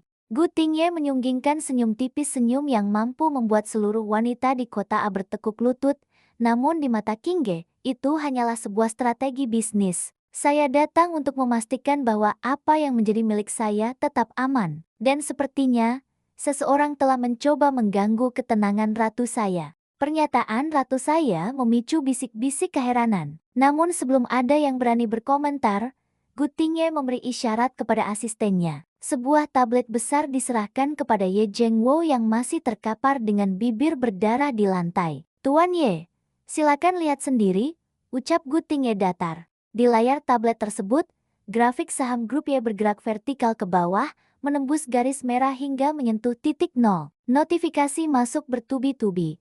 Semua kontrak kerjasama dibatalkan, aset tanah disita, dan rekening bank pribadi keluarga Ye dibekukan secara permanen oleh otorisasi bank sentral. Kalian sudah habis, bisik Gu Tingye dingin. Keluarga Gu menarik seluruh dukungan. Mulai detik ini, tidak ada lagi nama Ye dalam dunia bisnis di negara ini. Ye Jingwo merasakan dunia berputar. Ia mencoba meraih kaki King Ge, memohon pengampunan, namun segera ditendang menjauh oleh Leng Feng. Warner, yang melihat dunianya hancur, mencoba berlari menghampiri Gu Tingye, berharap belas kasihan sang CEO. Namun, sebelum jarak 1 meter tercapai, pengawal pribadi Gu Tingye telah menodongkan senjata ke arahnya. Wanita ini telah memfitnah pemilik istana gelap, ucap Gu Tingye, menatap Warner dengan jijik. Bahwa dia, polisi sudah menunggu di luar untuk dakwaan penipuan, pencurian, dan percobaan pembunuhan. Dua petugas keamanan berseragam membawa Warner keluar dalam keadaan histeris.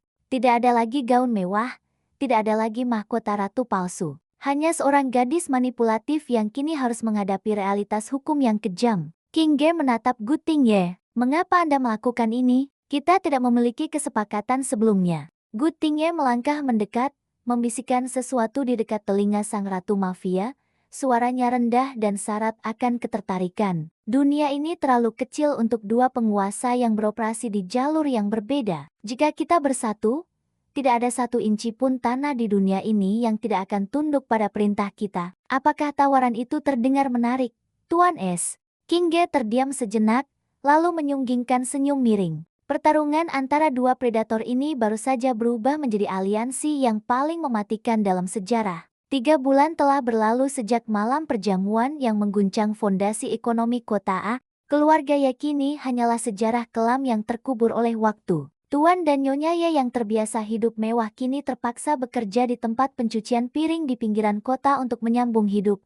Setiap hari hidup dalam bayang-bayang ketakutan. Ye Warner dijatuhi hukuman penjara seumur hidup atas berbagai tindak kejahatan yang terungkap melalui rekam jejak digital yang dikumpulkan oleh Leng Feng. Di puncak tertinggi menara Grup Gu, yang kini terhubung langsung dengan pusat komando Istana Gelap melalui terowongan data rahasia, Ye King Ge berdiri menatap hamparan lampu kota. Kini, ia tidak lagi mengenakan sweater lusuh atau gaun murahan. Sebuah gaun sutra berwarna hitam elegan membalut tubuhnya, melambangkan statusnya sebagai penguasa absolut.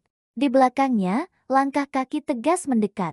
Gu Tingye berdiri di samping sang ratu, menatap cakrawala yang sama. Mereka bukan lagi saingan. Mereka adalah duet penguasa dunia hitam dan putih yang tak tertandingi. Gedung ini terasa terlalu tenang tanpa adanya gangguan dari para oportunis itu, ucap Gu Tingye sambil menyerahkan segelas wine mahal kepada wanita di sampingnya. King Ge menyesap minuman itu, tatapannya tajam menembus kegelapan malam. Gangguan itu hanyalah bumbu dalam sebuah permainan. Namun, permainan ini sudah selesai. Sekarang, saatnya membangun sesuatu yang jauh lebih besar. Gu Tingye meraih jemari King Ge, menggenggamnya dengan mantap. Selama aku di sisimu, tidak ada yang bisa menyentuh tahtamu. Kota ini, dan dunia di luar sana, hanyalah papan catur bagi kita. Di bawah mereka, kota A terus berdenyut.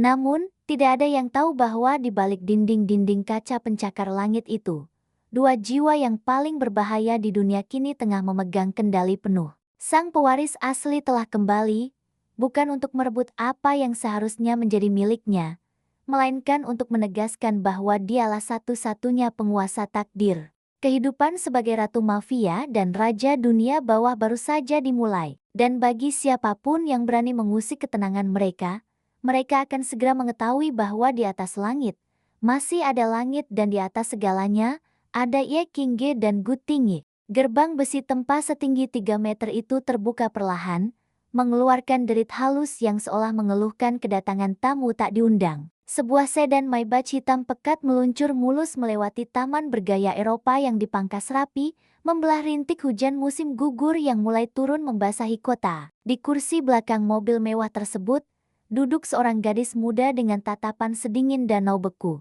Ye King Ge menyandarkan pelipisnya di kaca jendela yang berembun. Pakaiannya sangat kontras dengan kemewahan interior kendaraan ini. Gadis tersebut hanya mengenakan sweater rajut abu-abu yang warnanya sudah memudar pada bagian kerah, dipadukan dengan celana denim sederhana dan sepatu kets kanvas putih. Rambut hitam pekatnya diikat asal-asalan, membiarkan beberapa helai jatuh membingkai wajah yang luar biasa cantik namun minim ekspresi. Tidak ada kehangatan atau antisipasi di mata King Ge. Kepulangannya ke kediaman utama keluarga Ye bukanlah sebuah reuni emosional, melainkan pemenuhan formalitas belaka. Belasan tahun lalu, sebuah kelalaian tragis di rumah sakit swasta membuat bayi kandung keluarga konglomerat ini tertukar. Kini, setelah fakta tersebut terungkap, Mereka menjemput darah daging yang sebenarnya dari sebuah desa terpencil di wilayah selatan. Mobil berhenti tepat di depan pilar-pilar marmer raksasa. Sopir keluarga turun lebih dulu, membuka pintu tanpa menundukkan kepala, sebuah gestur meremehkan yang sangat disengaja. Silakan turun, Nona.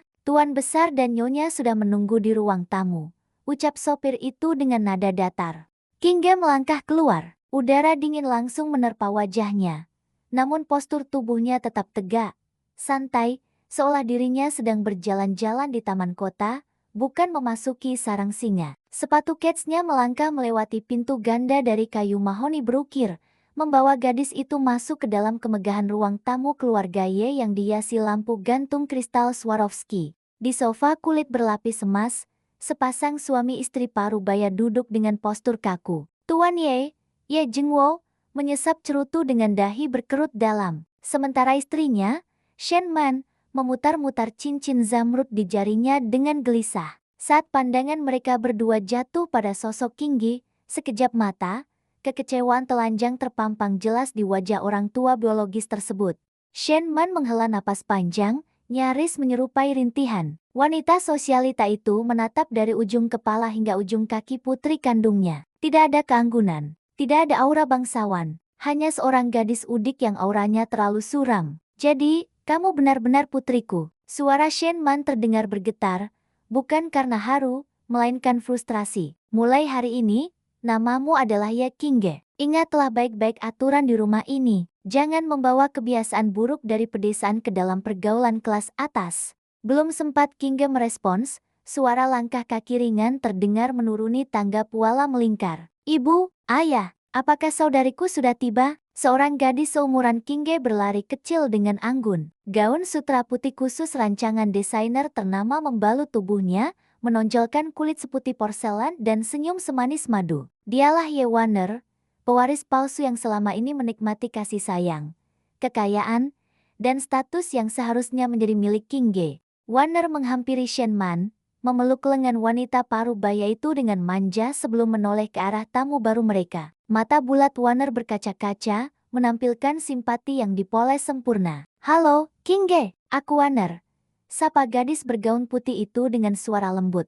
Aku sudah mendengar semua penderitaanmu. Jangan khawatir, mulai sekarang ini adalah rumahmu. Barang-barangku adalah barangmu juga. Namun, di balik mata yang berkaca-kaca itu, Kingge bisa menangkap kilatan permusuhan yang tajam. Sebuah peringatan bisu, ini wilayahku. Kingge sama sekali tidak mengulurkan tangan untuk menyambut jabatan Wanner. Gadis bersweter abu-abu itu hanya mengangguk pelan, menyunggingkan senyum tipis yang tak mencapai mata. Terima kasih. Jawaban singkat dan dingin itu membuat suasana ruang tamu menjadi canggung. Ye Jingwo mematikan cerutunya dengan kasar ke dalam asbak kristal. Pria parubaya itu merasa otoritas keluarganya tidak dihormati. Sikap macam apa itu? Kau tegur Ye Jingwo keras. Wanner sudah berbaik hati menyambutmu, tapi kau malah bersikap angkuh. Bertahun-tahun hidup di jalanan rupanya membuatmu tidak mengenal tata krama. Pelayan, bawa dia ke kamarnya agar dia bisa membersihkan diri. Baunya membuat seisi ruangan ini tidak nyaman. Kepala pelayan wanita berseragam hitam putih melangkah maju. Mari, Nona, ikuti saya. Alih-alih merasa terhina, Kingge justru memutar tubuhnya tanpa mengucapkan sepatah kata pun, mengikuti langkah kepala pelayan menuju bagian belakang rumah. Lorong panjang berlapis karpet tebal berangsur-angsur berubah menjadi lantai kayu biasa. Kepala pelayan berhenti di depan sebuah pintu kayu sempit, tepat di sebelah ruang penyimpanan alat kebersihan. Ini kamar Anda, Nona Kingge. Nona Wanner merasa tidak nyaman jika ada orang asing di lantai 2 tempat kamar utama berada. Jadi Nyonya memerintahkan agar Anda menempati ruangan ini sementara waktu. Jelas kepala pelayan itu tanpa menyembunyikan nada merendahkan.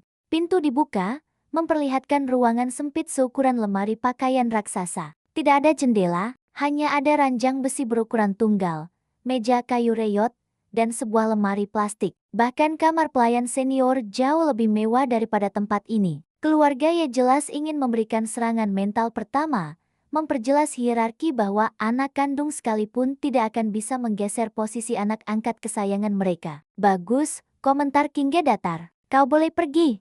Setelah pintu ditutup, kesunyian menyelimuti ruangan sempit itu. Ekspresi datar King Ge perlahan berubah. Sudut bibirnya tertarik ke atas, membentuk seringai sinis yang memancarkan aura dominasi mutlak. Jika keluarga Ye mengira mereka sedang menindas seekor anak anjing buangan, mereka telah melakukan kesalahan paling fatal dalam sejarah silsilah keturunan konglomerat kota. Perempuan muda ini menjatuhkan ransel bututnya ke atas kasur tipis. Jari jemarinya yang lentik merogoh saku dalam sweater, mengeluarkan sebuah ponsel modifikasi berwarna hitam net yang sama sekali tidak memiliki logo pabrikan. Layarnya menyala, menampilkan deretan kode enkripsi tingkat militer yang berjalan cepat.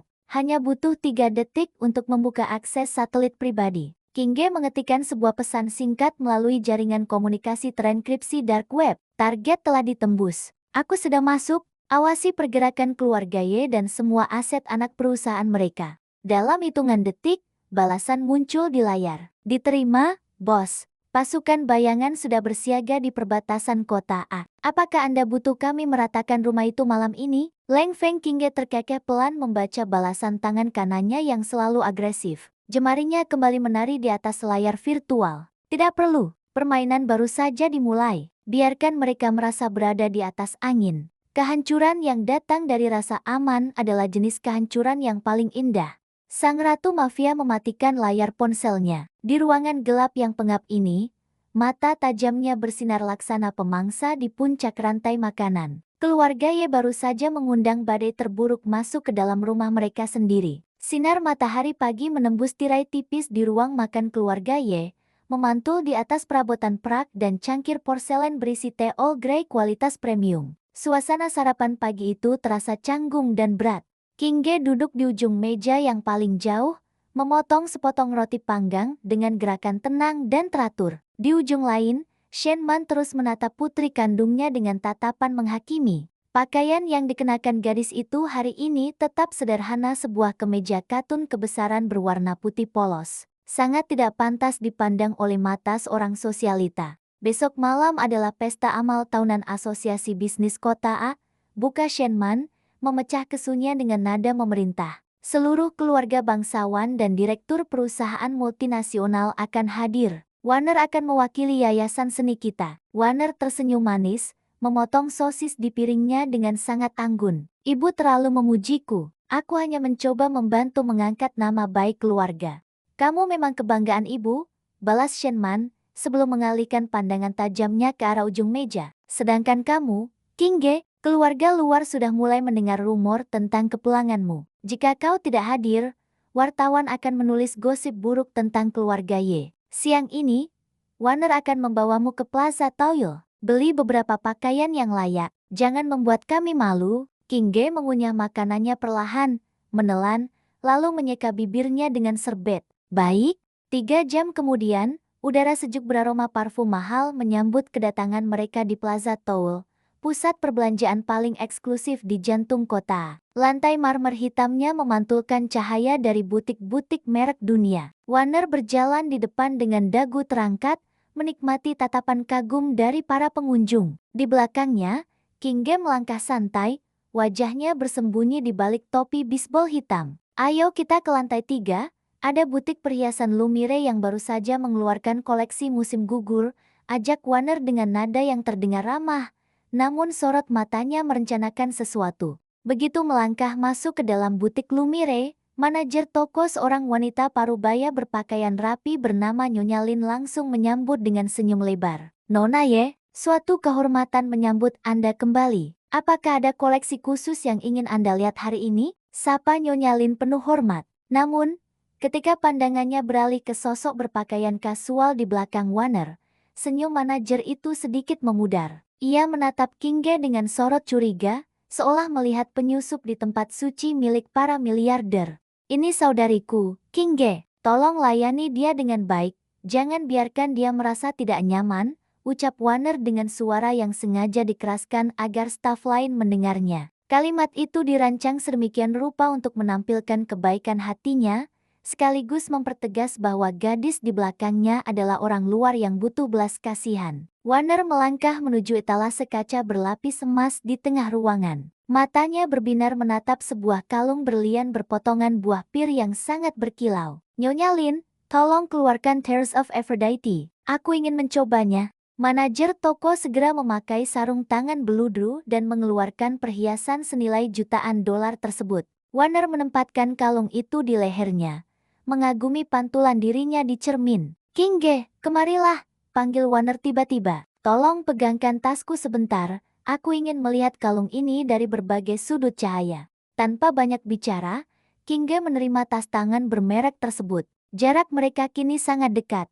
Pada detik itulah, sebuah gerakan sangat cepat terjadi. Saat membalikkan badan, Warner sengaja menyenggol nampan beludru. Perhatian semua staf teralihkan sepersekian detik ke arah nampan yang nyaris jatuh. Di saat yang sama, tangan Warner yang cekatan melepaskan kalung dari lehernya dan menjatuhkannya tepat ke dalam saku kemeja kebesaran milik Kinge. 3 detik kemudian, jeritan panik memecah keheningan butik mewah tersebut.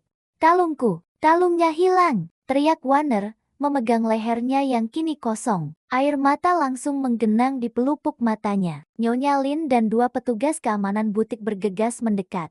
Wajah sang manajer menjadi pucat pasi. Jika perhiasan seharga itu hilang, karirnya akan hancur hari itu juga. Tutup semua pintu. Jangan biarkan siapapun keluar, perintah Nyonya Lin dengan panik. Ia menatap Warner. Nona Ye, Anda yakin kalung itu tidak jatuh ke lantai? Aku tidak tahu. Isak Warner memainkan peran wanita malang dengan sempurna. Pandangannya perlahan beralih ke arah saudarinya yang masih berdiri tenang di tempat.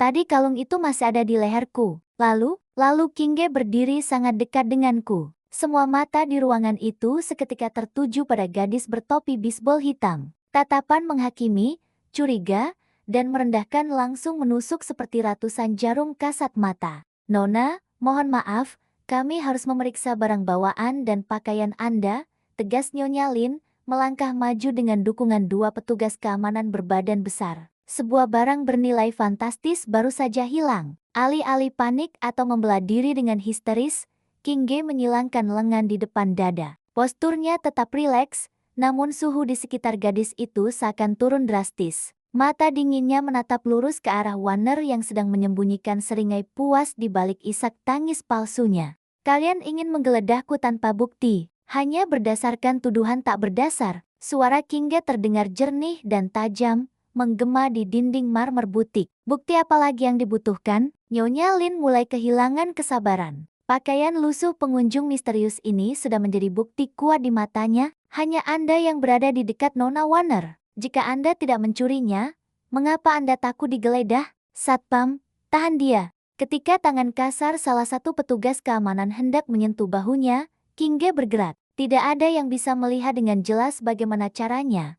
Tetapi detik berikutnya, petugas bertubuh kekar itu sudah terjerembab ke lantai sambil memegangi pergelangan tangannya yang terpelintir dalam sudut tidak wajar. Erangan kesakitan menggantikan suara tangisan palsu Warner. Seisi ruangan membeku. Gadis berwajah dingin itu merapikan kerah kemejanya yang sama sekali tidak kusut. Jari telunjuknya lalu mengetuk pelan jam tangan pintar berwarna perak di pergelangan tangan kirinya. Itu bukan sekadar aksesoris biasa, melainkan terminal peretas mini yang terhubung langsung dengan satelit istana gelap. Kalian menginginkan bukti, gumam sang pewaris asli, memecah kebisuan. Baiklah, aku akan memberikan kebenaran mutlak.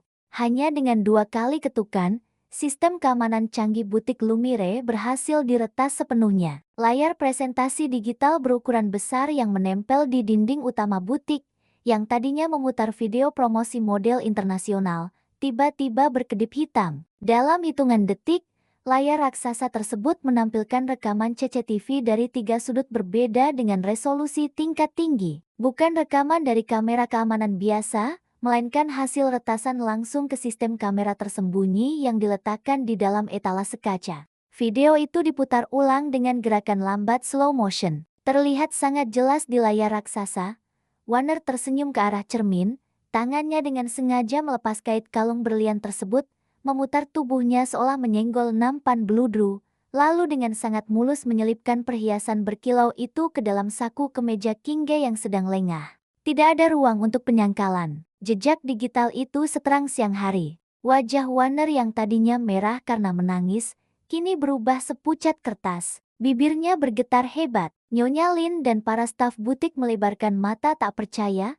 menatap bolak-balik antara layar raksasa dan gadis bergaun anggun yang ternyata adalah dalang pencurian. Sebuah trik sulap murahan yang bahkan tidak pantas dipertontonkan di sirkus jalanan, cibir King. Jemari lentiknya merogoh saku kemeja, menarik keluar kalung berlian senilai jutaan dolar itu, lalu melemparnya sembarangan ke atas meja kaca hingga menimbulkan bunyi denting keras. Gadis bertopi bisbol itu melangkah mendekati pewaris palsu yang kini gemetar ketakutan. Dengan tinggi badan yang lebih semampai, sang ratu mafia menunduk menatap mangsanya. Aura membunuh yang biasa digunakan untuk menundukkan penguasa dunia bawah kini sedikit menguar, mencekik udara di sekitar mereka. Kau pikir bisa menjebakku dengan permainan kotor anak kecil ini? Ye Warner, bisik King Ge, suaranya sangat pelan namun menancap tepat di jantung. Bermainlah sesukamu, tapi ingat, saat kesabaranku habis, aku tidak akan hanya mengambil kalungmu. Aku akan mencabut segalanya hingga ke akar. Tanpa memedulikan tatapan horor dari seluruh staf butik dan saudarinya yang mematung, King Ge berbalik dan melangkah keluar dari Lumire, meninggalkan kekacauan mental yang tak bisa diperbaiki dengan uang sebanyak apapun. Perang baru saja dimulai, dan sang ratu sama sekali belum mengeluarkan senjata utamanya. Malam merangkak turun menyelimuti kota, menelan gedung-gedung pencakar langit dalam pelukan bayangan. Di kediaman utama keluarga Ye, semua lampu telah dipadamkan. Namun, di dalam kamar sempit yang dulunya ruang penyimpanan alat kebersihan, sang penghuni sama sekali belum tertidur. Gadis yang pada siang hari dihina sebagai anak kampung itu kini berdiri di depan cermin retak. Pakaian kasualnya telah berganti dengan setelan jas wanita berwarna hitam legam dengan potongan asimetris yang memeluk tubuh semampainya dengan sempurna. Rambut panjangnya dibiarkan tergerai, membingkai sebuah topeng setengah wajah dari perak murni yang menutupi area mata hingga hidung. Topeng tersebut berukir sulur mawar berduri simbol absolut dari penguasa tertinggi istana gelap. Malam ini,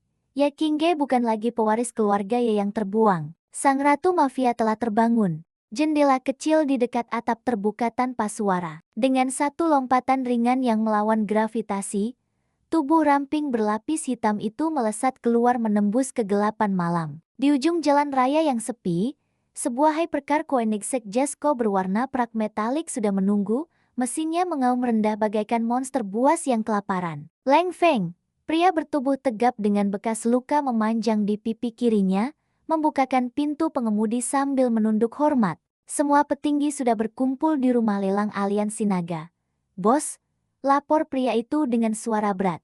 Tanpa membuang waktu, kaki berbalut sepatu bot kulit hak tinggi itu menginjak pedal gas. Hypercar tersebut melesat membelah jalanan kota, meninggalkan kilatan cahaya perak di bawah rintik hujan. Setengah jam kemudian, kendaraan eksotis itu berhenti di area parkir bawah tanah sebuah klub malam terbengkalai. Di balik fasad kumuh tersebut, tersembunyi lift berlapis kaca anti peluru yang membawa mereka turun puluhan meter ke dalam perut bumi. Pintu lift terbuka, memperlihatkan kemegahan rumah lelang aliansi naga. Pilar-pilar pualam hitam, lampu gantung bertahtakan berlian hitam, dan lantai obsidian memantulkan kemewahan dunia bawah yang tak terbayangkan oleh masyarakat awam. Kehadiran sosok bertopeng perak itu seketika membekukan suasana. Para miliarder, bos kartel, dan konglomerat bayangan yang sedang berbincang langsung menahan napas. Mereka serentak menundukkan kepala saat sang ratu melangkah melewati karpet merah menuju balkon ruang VIP nomor 1. Tidak ada yang berani menatap langsung ke arahnya. Di dunia ini, wanita itu dikenal dengan satu nama, Tuan S. Di seberang balkon, tepatnya di ruang VIP nomor 2, seorang pria duduk bersilang kaki di atas sofa beludru merah darah. Pria tersebut memancarkan aura dominasi yang tak kalah mematikan, wajahnya bak pahatan dewa Yunani, dengan rahang tegas dan mata elang yang sedingin es. Dialah Gu Tingye, pewaris tunggal grup Gu perusahaan konglomerasi nomor 1 di negara ini. Namun, di tempat ini, identitas aslinya adalah raja dunia bawah yang menguasai jalur perdagangan senjata global. Mata elang Gu Tingye menyipit saat melihat sosok Tuan S memasuki ruangan seberang. Jadi, itu penguasa istana gelap yang legendaris. Seorang wanita, gumam sang CEO dengan nada rendah, separuh terkejut, separuh tergelitik. Asisten pribadinya, yang berdiri gemetar di belakang sofa, menelan ludah. Benar, Tuan Gu. Tuan S sangat misterius. Tidak ada yang pernah melihat wajah aslinya. Lelang dimulai. Barang-barang antik bernilai fantastis terjual dalam hitungan menit. Namun, ketegangan sejati baru meledak ketika juru lelang membawa sebuah kotak kayu cendana berukir naga ke atas panggung. Di dalamnya terdapat sebuah gulungan perkamen kuno peta rute perdagangan maritim berusia ratusan tahun yang diyakini menyimpan koordinat tambang logam langka yang belum dipetakan. Harga awal, 50 juta dolar. Seru juru lelang. 100 juta. Suara berat Gu Tingye menggema dari ruang VIP2. Seluruh peserta lelang bungkam. Tidak ada yang berani menawar jika Raja Dunia Bawah sudah membuka suara. Namun, keheningan itu hanya bertahan 3 detik. 200 juta. Suara wanita yang jernih, dingin, dan mengandung keangkuhan absolut terdengar dari ruang VIP1. Seluruh kepala menoleh dengan ngeri. Tuan S baru saja menantang Gu Tingye secara terbuka, mata sang raja menyipit berbahaya. Sudut bibirnya tertarik ke atas, membentuk senyum predator. 300 juta. 500. Jawaban dari ruang VIP1 datang tanpa keraguan sedetik pun, seolah uang $500 miliar hanyalah recehan yang jatuh dari saku celana. Ketegangan di udara terasa begitu pekat hingga bisa diiris dengan pisau. Dua titan dunia bawah sedang beradu kekuatan finansial. Gu Tingye menatap lurus menembus kaca balkon seberang. Di sana, dari balik topeng praknya, Kingge membalas tatapan pria itu dengan tenang. Ada percikan listrik kasat mata saat kedua pasang mata penguasa itu saling bertubrukan.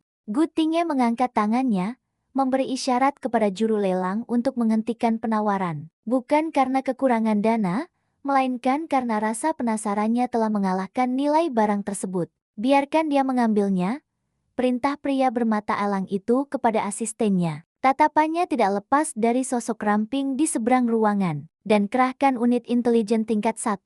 Aku ingin tahu segala hal tentang wanita bertopeng prak itu. Semuanya, tanpa terkecuali, di ruang VIP1, Kingge menerima kotak cendana itu dari pelayan dengan wajah datar. Sang Ratu Mafia melirik sekilas ke arah balkon Gu Tingye. Senyum tipis yang penuh teka-teki tersungging di bibirnya yang merah merona. Pertemuan pertama mereka malam ini adalah percikan api yang kelak akan membakar seluruh tatanan kekuasaan di kota.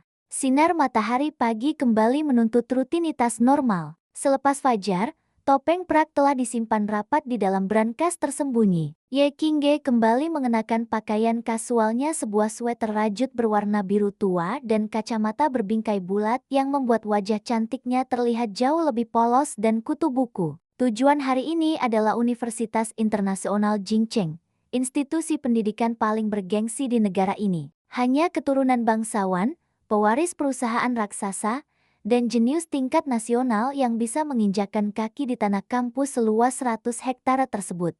Tentu saja, Ye Wanner tidak membuang waktu. Sebelum Qingge bahkan tiba di gerbang utama, rumor beracun telah menyebar ke seluruh penjuru kampus seperti api melahap padang ilalang kering. Kalian dengar, anak kandung keluarga Ye yang tertukar itu masuk ke departemen bisnis hari ini. Kudengar dia besar di desa yang tidak punya sinyal internet. Bagaimana mungkin dia lolos ujian masuk yang super sulit itu? Sudah pasti menyogok. Nona Wanner kita yang malang harus berbagi nama keluarga dengan gadis kampung yang bodoh.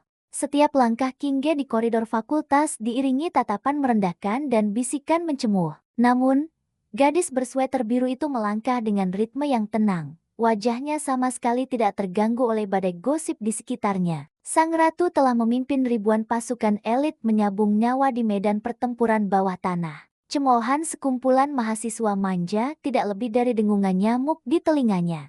Kelas pertama hari itu adalah kuliah umum strategi ekonomi global, sebuah kelas bergengsi yang dihadiri oleh ratusan mahasiswa tingkat akhir. Dosen tamu yang hadir bukanlah sosok sembarangan. Beliau adalah Profesor Arthur, ekonom top dunia asal Universitas Cambridge yang terkenal dengan standarnya yang mustahil untuk dipuaskan. Begitu Profesor Arthur memasuki auditorium, suasana seketika hening. Pria tua berambut putih itu tidak repot-repot mengucapkan salam. Beliau langsung berbalik menghadap papan tulis elektronik raksasa dan mulai menuliskan sebuah model perhitungan stokastik yang luar biasa rumit. Spidol digital di tangan sang profesor menari cepat, menuliskan persamaan diferensial untuk memprediksi fluktuasi pasar modal dalam kondisi krisis ekstrem, DST Street, DT Street, WT Street, RXN, DT, DX.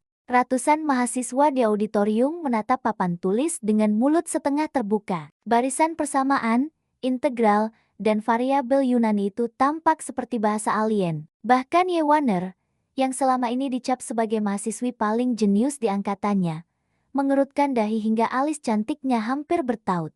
Ini adalah model volatilitas lompatan asimetris, suara bariton Profesor Arthur menggema. Saya menantang siapapun di ruangan ini untuk menyelesaikan turunan akhirnya dan menjelaskan strategi mitigasi risiko berdasarkan variabel ini. Jika ada yang bisa, saya akan memberinya nilai A mutlak dan surat rekomendasi langsung ke Wall Street. Keheningan total melanda ruangan. Tidak ada satupun yang berani mengangkat tangan. Melihat situasi tersebut, sebuah ide licik melintas di benak Yewaner. Gadis bergaun pastel itu mengangkat tangannya dengan anggun, berdiri, lalu menunjuk ke arah barisan belakang tempat saudari angkatnya duduk menyendiri. Profesor Arthur, maafkan kelancangan saya. Namun, saudari saya, ya Kinge, baru saja bergabung dengan kelas ini hari ini. Keluarga kami selalu memuji kecerdasannya yang luar biasa saat ia masih di pedesaan. Saya yakin ia, maksud saya, Kinge, sangat ingin mencoba menyelesaikan soal tersebut untuk membuktikan kemampuannya. Kalimat manis berbalut racun itu langsung mengundang tawa tertahan dari seluruh mahasiswa. Semua orang tahu niat asli Warner adalah mempermalukan gadis udik itu di depan profesor kelas dunia. Profesor Arthur menatap gadis berkacamata bulat di barisan belakang dengan kening berkerut. Nona ya Kinge, silakan maju jika Anda berani. Kinge mendesah pelan, sebuah helaan napas yang syarat akan kebosanan. Dengan santai, gadis itu berdiri, memasukkan satu tangan ke dalam saku sweaternya, dan berjalan menuruni undakan auditorium. Ketegangannya sangat minim, posturnya terlampau rileks. Sesampainya di depan, Kinge mengambil spidol digital dari tangan sang profesor tanpa meminta izin. Dalam 5 detik pertama, tangan kanannya mulai bergerak. Tidak ada keraguan, tidak ada jeda untuk berpikir. Spidol itu meluncur di atas papan elektronik dengan kecepatan yang mencengangkan, menurunkan variabel demi variabel kompleks, memecah integral ganda, dan menyederhanakan persamaan difusi lompat tersebut menjadi sebuah model strategi yang sangat elegan. Hanya butuh waktu kurang dari 2 menit hingga garis terakhir ditarik. Kinge memutar tubuhnya menghadap ratusan mahasiswa yang kini ternganga kaget. Sang gadis selalu membuka suara, suaranya sangat tenang, berwibawa, dan membungkam seluruh ruangan. Turunan akhir membuktikan bahwa volatilitas tidak simetris, melainkan terikat pada bias kognitif pelaku pasar, jelas Kinge dalam bahasa Mandarin yang fasih.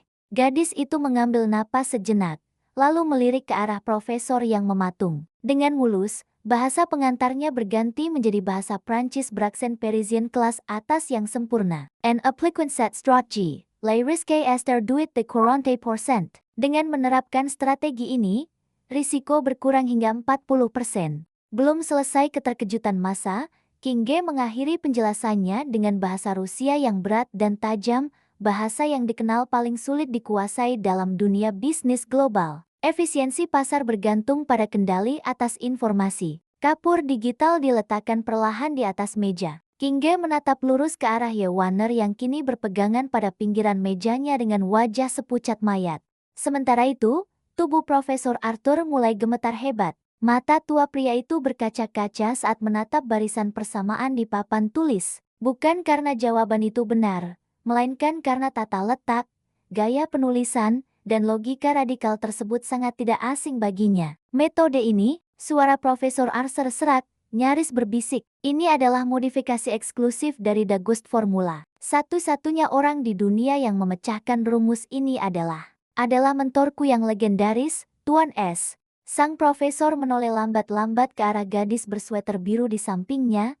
Tatapannya kini dipenuhi oleh penghormatan yang luar biasa dalam. Namun, Kinge hanya merapikan kacamatanya, memotong keterkejutan profesor itu sebelum identitasnya terbongkar lebih jauh. Hanya kebetulan pernah membaca jurnal usang di perpustakaan desa. Apakah tebakan saya benar, Profesor? Meskipun menyangkal, kilatan di mata dingin gadis itu memberikan peringatan mutlak kepada sang ekonom tua, Arthur, yang langsung menangkap sinyal bahaya tersebut, menelan ludah dan mengangguk kaku. Hari itu, di bawah tatapan tak percaya seluruh mahasiswa elite Universitas Jingcheng, reputasi gadis desa keluarga Ye tidak hancur seperti yang direncanakan. Sebaliknya, Ye Qingge baru saja mengukir namanya dengan tinta emas di puncak hierarki akademik, membuktikan bahwa seorang ratu sejati tidak membutuhkan mahkota untuk membuat seluruh dunia bertekuk lutut. Matahari sore telah lama terbenam di balik deretan gedung pencakar langit kota, menyisakan semburat jingga kemerahan yang perlahan tertelan oleh awan kelabu. Hujan rintik mulai turun, membasahi aspal jalanan dan menciptakan genangan air yang memantulkan cahaya neon berkedip dari papan reklame. Di belakang kawasan megah Universitas Internasional Jingcheng, terdapat sebuah gang sempit nan lembab yang jarang dilalui orang. Jalur tikus tersebut biasanya menjadi rute pintas tercepat menuju halte bus utama. Ye Qingge melangkah tenang membelah kegelapan gang tersebut. Topi bisbol hitam kembali menutupi separuh wajahnya. Sweater rajut birunya sedikit basah oleh embun, namun langkah kaki gadis tersebut tetap stabil, tanpa keraguan sedikit pun. Udara di sekitarnya berbau campuran antara tanah basah, karat besi, dan bahaya yang mengintai. Naluri tajam yang telah ditempa oleh ribuan pertarungan hidup dan mati di dunia bawah seketika bergetar. Sang Ratu Mafia menghentikan langkah. Telinganya yang sangat sensitif menangkap suara gesekan sol sepatu bot di atas kerikil bukan hanya satu, melainkan selusin pasang kaki yang perlahan mengepung dari dua arah berlawanan. Dari balik bayang-bayang tumpukan peti kemas bekas, belasan pria bertubuh kekar melangkah maju. Sebagian besar dari mereka memegang pipa besi, tongkat bisbol, dan pisau lipat yang memantulkan cahaya redup dari lampu jalan yang berkedip di ujung gang. Pemimpin gerombolan tersebut, seorang pria botak dengan tato naga melingkar di lehernya, meludah ke tanah sebelum menyeringai lebar. Jadi, ini nona besar keluarga Ye yang baru saja pulang dari kampung. Ejek pria botak tersebut, suaranya parau dan penuh ancaman. Sayang sekali wajah cantikmu harus dirusak malam ini. Seseorang membayar kami sangat mahal untuk memastikan kau patah kaki dan memohon ampun sambil merangkak. Qingge sama sekali tidak menunjukkan tanda-tanda ketakutan. Gadis bertopi hitam itu hanya mengangkat pandangan perlahan. Sepasang mata sedingin danau glasial menatap lurus ke arah gerombolan preman bayaran tersebut, seolah sedang melihat sekumpulan semut yang menghalangi jalan. Ye Wanner menyewa sampah jalanan tingkat rendah untuk menakut-nakutiku. Suara Qingge terdengar sangat jernih, datar, dan syarat akan kebosanan yang mendalam. Gadis pemalsu itu sungguh tidak tahu cara menggunakan uang dengan benar. Penghinaan terang-terangan tersebut menyulut amarah sang pemimpin preman. Urat-urat di lehernya menonjol keluar. Tutup mulutmu, jalang kecil. Habisi dia, jangan sampai ada tulang yang tersisa utuh. Teriak pria botak itu seraya mengayunkan pipa besi berkarat ke arah kepala targetnya. Namun, sebelum senjata tumpul itu bisa menyentuh sehelai pun rambut Qingge, sebuah keajaiban mematikan terjadi.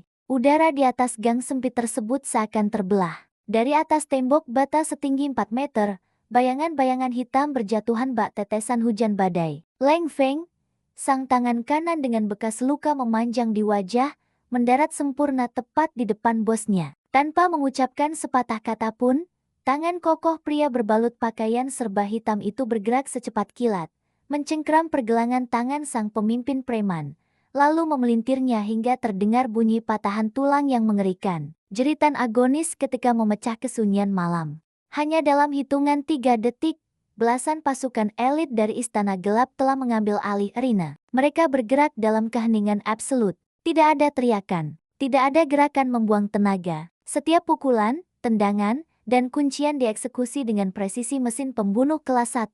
Para preman lokal yang tadinya bersikap sok jagoan kini tumbang satu persatu bagaikan boneka kain yang talinya diputus. Kurang dari 5 menit, pertempuran sepihak itu berakhir. Bau darah segar kini bercampur dengan aroma hujan. Pemimpin preman bertato naga itu kini berlutut di atas genangan air kotor, seluruh tubuhnya gemetar hebat sambil memegangi lengannya yang terkulai tak wajar. Sisa anak buahnya terkapar mengerang kesakitan di berbagai sudut gang. Leng Feng berdiri tegap, membersihkan noda tak kasat mata dari sarung tangan kulitnya, lalu menunduk hormat kepada sosok gadis yang sejak tadi bahkan tidak menggeser posisi kakinya barang 1 sentimeter pun. Maafkan keterlambatan kami, bos besar, ucap Leng Feng dengan nada penuh penyesalan. Apakah Anda ingin kami membuang tumpukan sampah ini ke dasar sungai Jingcheng malam ini juga? Qingge menurunkan topi bisbolnya sedikit, menatap dingin ke arah preman yang kini menangis terseduh-seduh memohon ampun. Tidak perlu, membunuh mereka hanya akan mengotori air sungai. Biarkan mereka merangkak kembali kepada majikan kecilnya.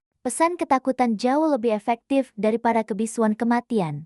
Tanpa menoleh lagi, sang penguasa dunia bawah melanjutkan langkahnya membelah gerombolan pasukan bayangannya yang langsung membuka jalan bak membelah Laut Merah. Namun, ada satu hal yang luput dari perhatian para preman amatir tersebut. Jauh di ujung jalan raya utama, tersembunyi di balik kegelapan di bawah rimbunnya pohon beringin tua, sebuah sedan Maybach anti peluru sedang terparkir mematikan mesin. Kaca film super gelap menyembunyikan sepasang mata elang yang sejak awal terus mengawasi seluruh pertunjukan mematikan di dalam gang. Di kursi belakang kendaraan super mewah tersebut, Gutingnya duduk menyandarkan tubuh kekarnya. Jari-jari panjang pria berpakaian jas eksklusif rancangan Milen itu mengetuk pelan sandaran tangan berlapis kulit. Sorot mata sang CEO merekam setiap detail gerakan gadis bertopi hitam tadi. Ketertarikannya semakin terbakar menyala-nyala. Aura mendominasi absolut, ketenangan saat menghadapi bahaya, dan pasukan pembunuh bayaran berpakaian hitam yang tunduk patuh bagaikan anjing setia kepada majikannya. Gutingnya menyeringai perlahan. Senyum predator yang sangat jarang muncul di wajah tampan dan rupawan itu kini mengembang sempurna. Pria penguasa rantai ekonomi tersebut menyilangkan kaki, menggabungkan kepingan teka-teki yang berserakan di dalam kepalanya. Gadis udik dari keluarga Y yang menjadi bahan tertawaan kaum elit. Sosok misterius bertopeng prak di balkon lelang aliansi naga. Dan Tuan S, legenda hidup yang memerintah istana gelap. Ketiga sosok tersebut adalah entitas yang sama. Sebuah penyamaran yang terlalu sempurna hingga nyaris menipu seluruh petinggi kota A. Menarik, gumam raja dunia bawah tersebut, suaranya berat dan bergetar karena adrenalin. Ternyata selama ini kau bersembunyi tepat di bawah hidungku. Ratu kecil, asisten Chen. Siap, Tuan Gu. Asisten pribadi di kursi depan menjawab gugup. Punggungnya basah oleh keringat dingin setelah melihat pembantaian singkat di gang tadi. Batalkan jadwal penerbangan ke Eropa besok lusa, perintah Gu tinggi mutlak. Tatapan tajamnya masih tertuju pada ujung gang yang kini telah kosong melompong. Kirimkan hadiah pembuka kepada keluarga Y untuk pesta ulang tahun mereka. Aku sendiri yang akan hadir ke acara tersebut.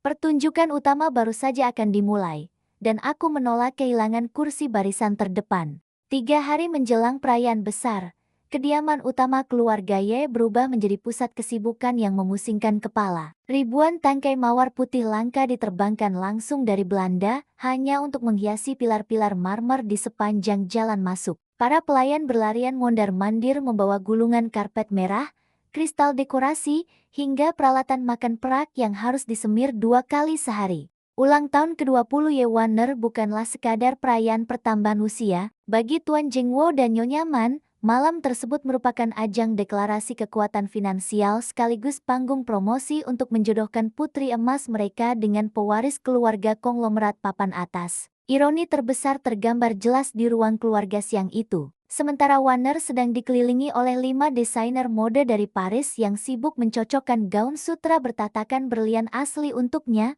penghuni kamar sempit di sebelah ruang kebersihan justru diperlakukan lebih buruk daripada tamu tak diundang.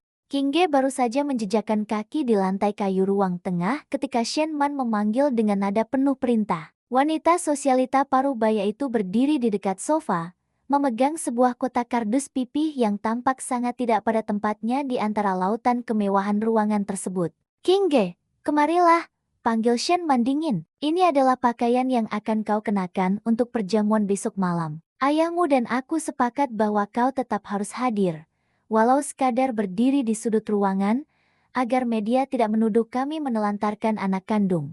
Kotak kardus disodorkan. King Ge menerimanya dengan ekspresi datar yang tidak terbaca. Begitu tutup kardus dibuka, terlihat sebuah gaun malam berwarna merah muda menyala dengan bahan polyester kasar. Payet-payet plastik murahan dijahit asal-asalan di bagian dada. Pakaian norak tersebut jelas dibeli dari pasar grosir pinggiran kota. Jika dikenakan berdampingan dengan gaun berlian milik Warner, siapapun yang memakainya akan terlihat seperti badut sirkus kesasar. Melihat benda murahan di tangan saudarinya, Warner mengusir para desainernya sebentar lalu mendekat dengan senyum teratai putih andalannya. Wah, gaun itu sangat cocok untukmu, saudari. puji Warner manis, menyembunyikan ejekan tajam di balik nada lembutnya. Warnanya sangat cerah. Aku yakin para tamu akan segera menyadari kehadiranmu. Sayang sekali anggaran gaunku sudah terlalu mahal, jadi ibu hanya bisa membelikan pakaian sederhana ini untukmu. Kau tidak marah, kan? Jemari lentik Kingge meraba kain kasar tersebut. Alih-alih meledak dalam amarah atau menangis terseduh-seduh seperti yang diharapkan kedua wanita di depannya, sudut bibir perempuan bertubuh semampai itu justru sedikit terangkat. Senyum misterius yang membuat bulu kuduk berdiri. Tidak masalah, jawab Kingge tenang, menutup kembali kotak kardus itu. Hadiah ini sangat merepresentasikan kualitas hati pemberinya. Aku pasti akan memakainya besok malam. Pastikan kalian mengundang seluruh wartawan tanpa terkecuali. Shen Man mendengus puas, mengira ancaman psikologisnya berhasil membuat putri buangan itu tunduk. Bagus, setidaknya kau tahu posisimu. Begitu sosok bersweater kasual itu menghilang di balik lorong menuju kamarnya, senyum manis Warner perlahan pudar, digantikan oleh raut wajah penuh kelicikan. Gadis bergaun mewah itu berjalan cepat menuju meja riasnya sendiri, membuka laci terkunci, dan mengeluarkan beberapa lembar foto hasil cetakan. Gambar-gambar tersebut diambil secara diam-diam dengan kualitas yang sedikit buram akibat guyuran hujan. Namun, objek utamanya terlihat cukup jelas. Ye Qingge sedang berdiri di tengah gang gelap, dikelilingi oleh belasan pria berpakaian hitam, sementara beberapa pria lain berlutut di bawah kakinya. Bagi orang awam yang tidak mengetahui konteks pertarungan malam itu, foto tersebut terlihat persis seperti adegan seorang wanita malam yang sedang bertransaksi atau melayani bos sindikat kriminal. Warner tertawa tertahan, mencengkeram foto-foto tersebut hingga sedikit berkerut. Pikirannya dipenuhi racun kesombongan. Gadis udik yang malang, batin pewaris palsu itu bersorak girang. Berani sekali kau mencoba merebut posisiku. Besok malam, di depan seluruh miliarder kota dan awak media nasional, aku akan memproyeksikan bukti menjijikan ini ke layar utama. Tuan Jingwo pasti akan langsung mencoret namamu dari kartu keluarga secara permanen karena mencoreng wajah bangsawan Ye. Sementara itu, di dalam kamar pengap tanpa jendela yang berada di sudut belakang rumah, situasi berbanding terbalik 180 derajat. Kingge melemparkan kotak berisi gaun murahan itu ke sudut ruangan layaknya tumpukan sampah. Tangan kanannya kembali mengeluarkan ponsel hitam matte berspesifikasi militer. Layar sentuh menyala, menampilkan jendela obrolan terenkripsi dari jaringan server terdalam. Panggilan video satu arah tersambung. Di layar, wajah tegas Leng Feng dengan latar belakang markas operasi penuh layar monitor canggih muncul menunduk penuh hormat. Persiapan pesta ulang tahun keluarga Ye. Bagaimana statusnya? Tanya Ratu Mafia tersebut langsung pada intinya. Suaranya menggema penuh otoritas, memancarkan kengerian yang siap memorak-porandakan tatanan sosial keesokan harinya. Semuanya sudah dikondisikan sesuai perintah Anda, bos besar, lapor Leng Feng tegas. Ratusan helikopter aliansi naga telah bersiaga di pinggiran kota. Para petinggi, mulai dari Presiden Bank Sentral hingga pimpinan kartel Eropa, telah menerima undangan perjamuan berdarah tersebut. Kami hanya menunggu satu instruksi untuk masuk dan meratakan harga diri keluarga sombong itu hingga rata dengan tanah. Tahan pergerakan kalian sampai aku memberikan sinyal. Perintah Kingge seraya memutar-mutar koin prakuno berlogo mawar berduri di sela-sela jarinya. Biarkan gadis pemalsu itu menyelesaikan pertunjukannya terlebih dahulu. Biarkan panggung sandiwaranya mencapai klimaks yang paling menyilaukan. Dimengerti, bos besar? Oh, satu laporan tambahan. Leng Feng tampak sedikit ragu sebelum melanjutkan. Sistem radar Istana Gelap mendeteksi anomali. Grup Gu secara tiba-tiba mengambil alih kepemilikan Hotel Star Splendor, lokasi pesta tersebut. Dan rumor mengatakan bahwa Raja Dunia Bawah sendiri berencana turun tangan secara langsung besok malam. Koin perak di jari Kingge berhenti berputar. Mata sedingin es itu sedikit menyipit. Bayangan pria beraura predator di rumah lelang kembali melintas di ingatannya. Gu Tingge, CEO arogan sekaligus satu-satunya pria yang pernah menawar harganya dengan nominal tak masuk akal. Biar saja, sahut perempuan mematikan itu akhirnya. Sudut bibirnya menyunggingkan senyum yang teramat berbahaya. Undangan menuju kehancuran ini terbuka untuk siapa saja. Jika Raja Bawah Tanah ingin ikut menonton pertunjukan kembang api termahal di kota A, maka aku akan memberikannya kursi VVIP. Persiapkan armada, besok malam, kita tunjukkan kepada dunia siapa pemilik tahta yang sesungguhnya. Ponsel dimatikan. Kegelapan kembali merajai kamar sempit tersebut, menyembunyikan badai tsunami terbesar yang tinggal menghitung jam sebelum menghantam habis seluruh peradaban kaum elit yang selama ini meremehkan sang pewaris asli.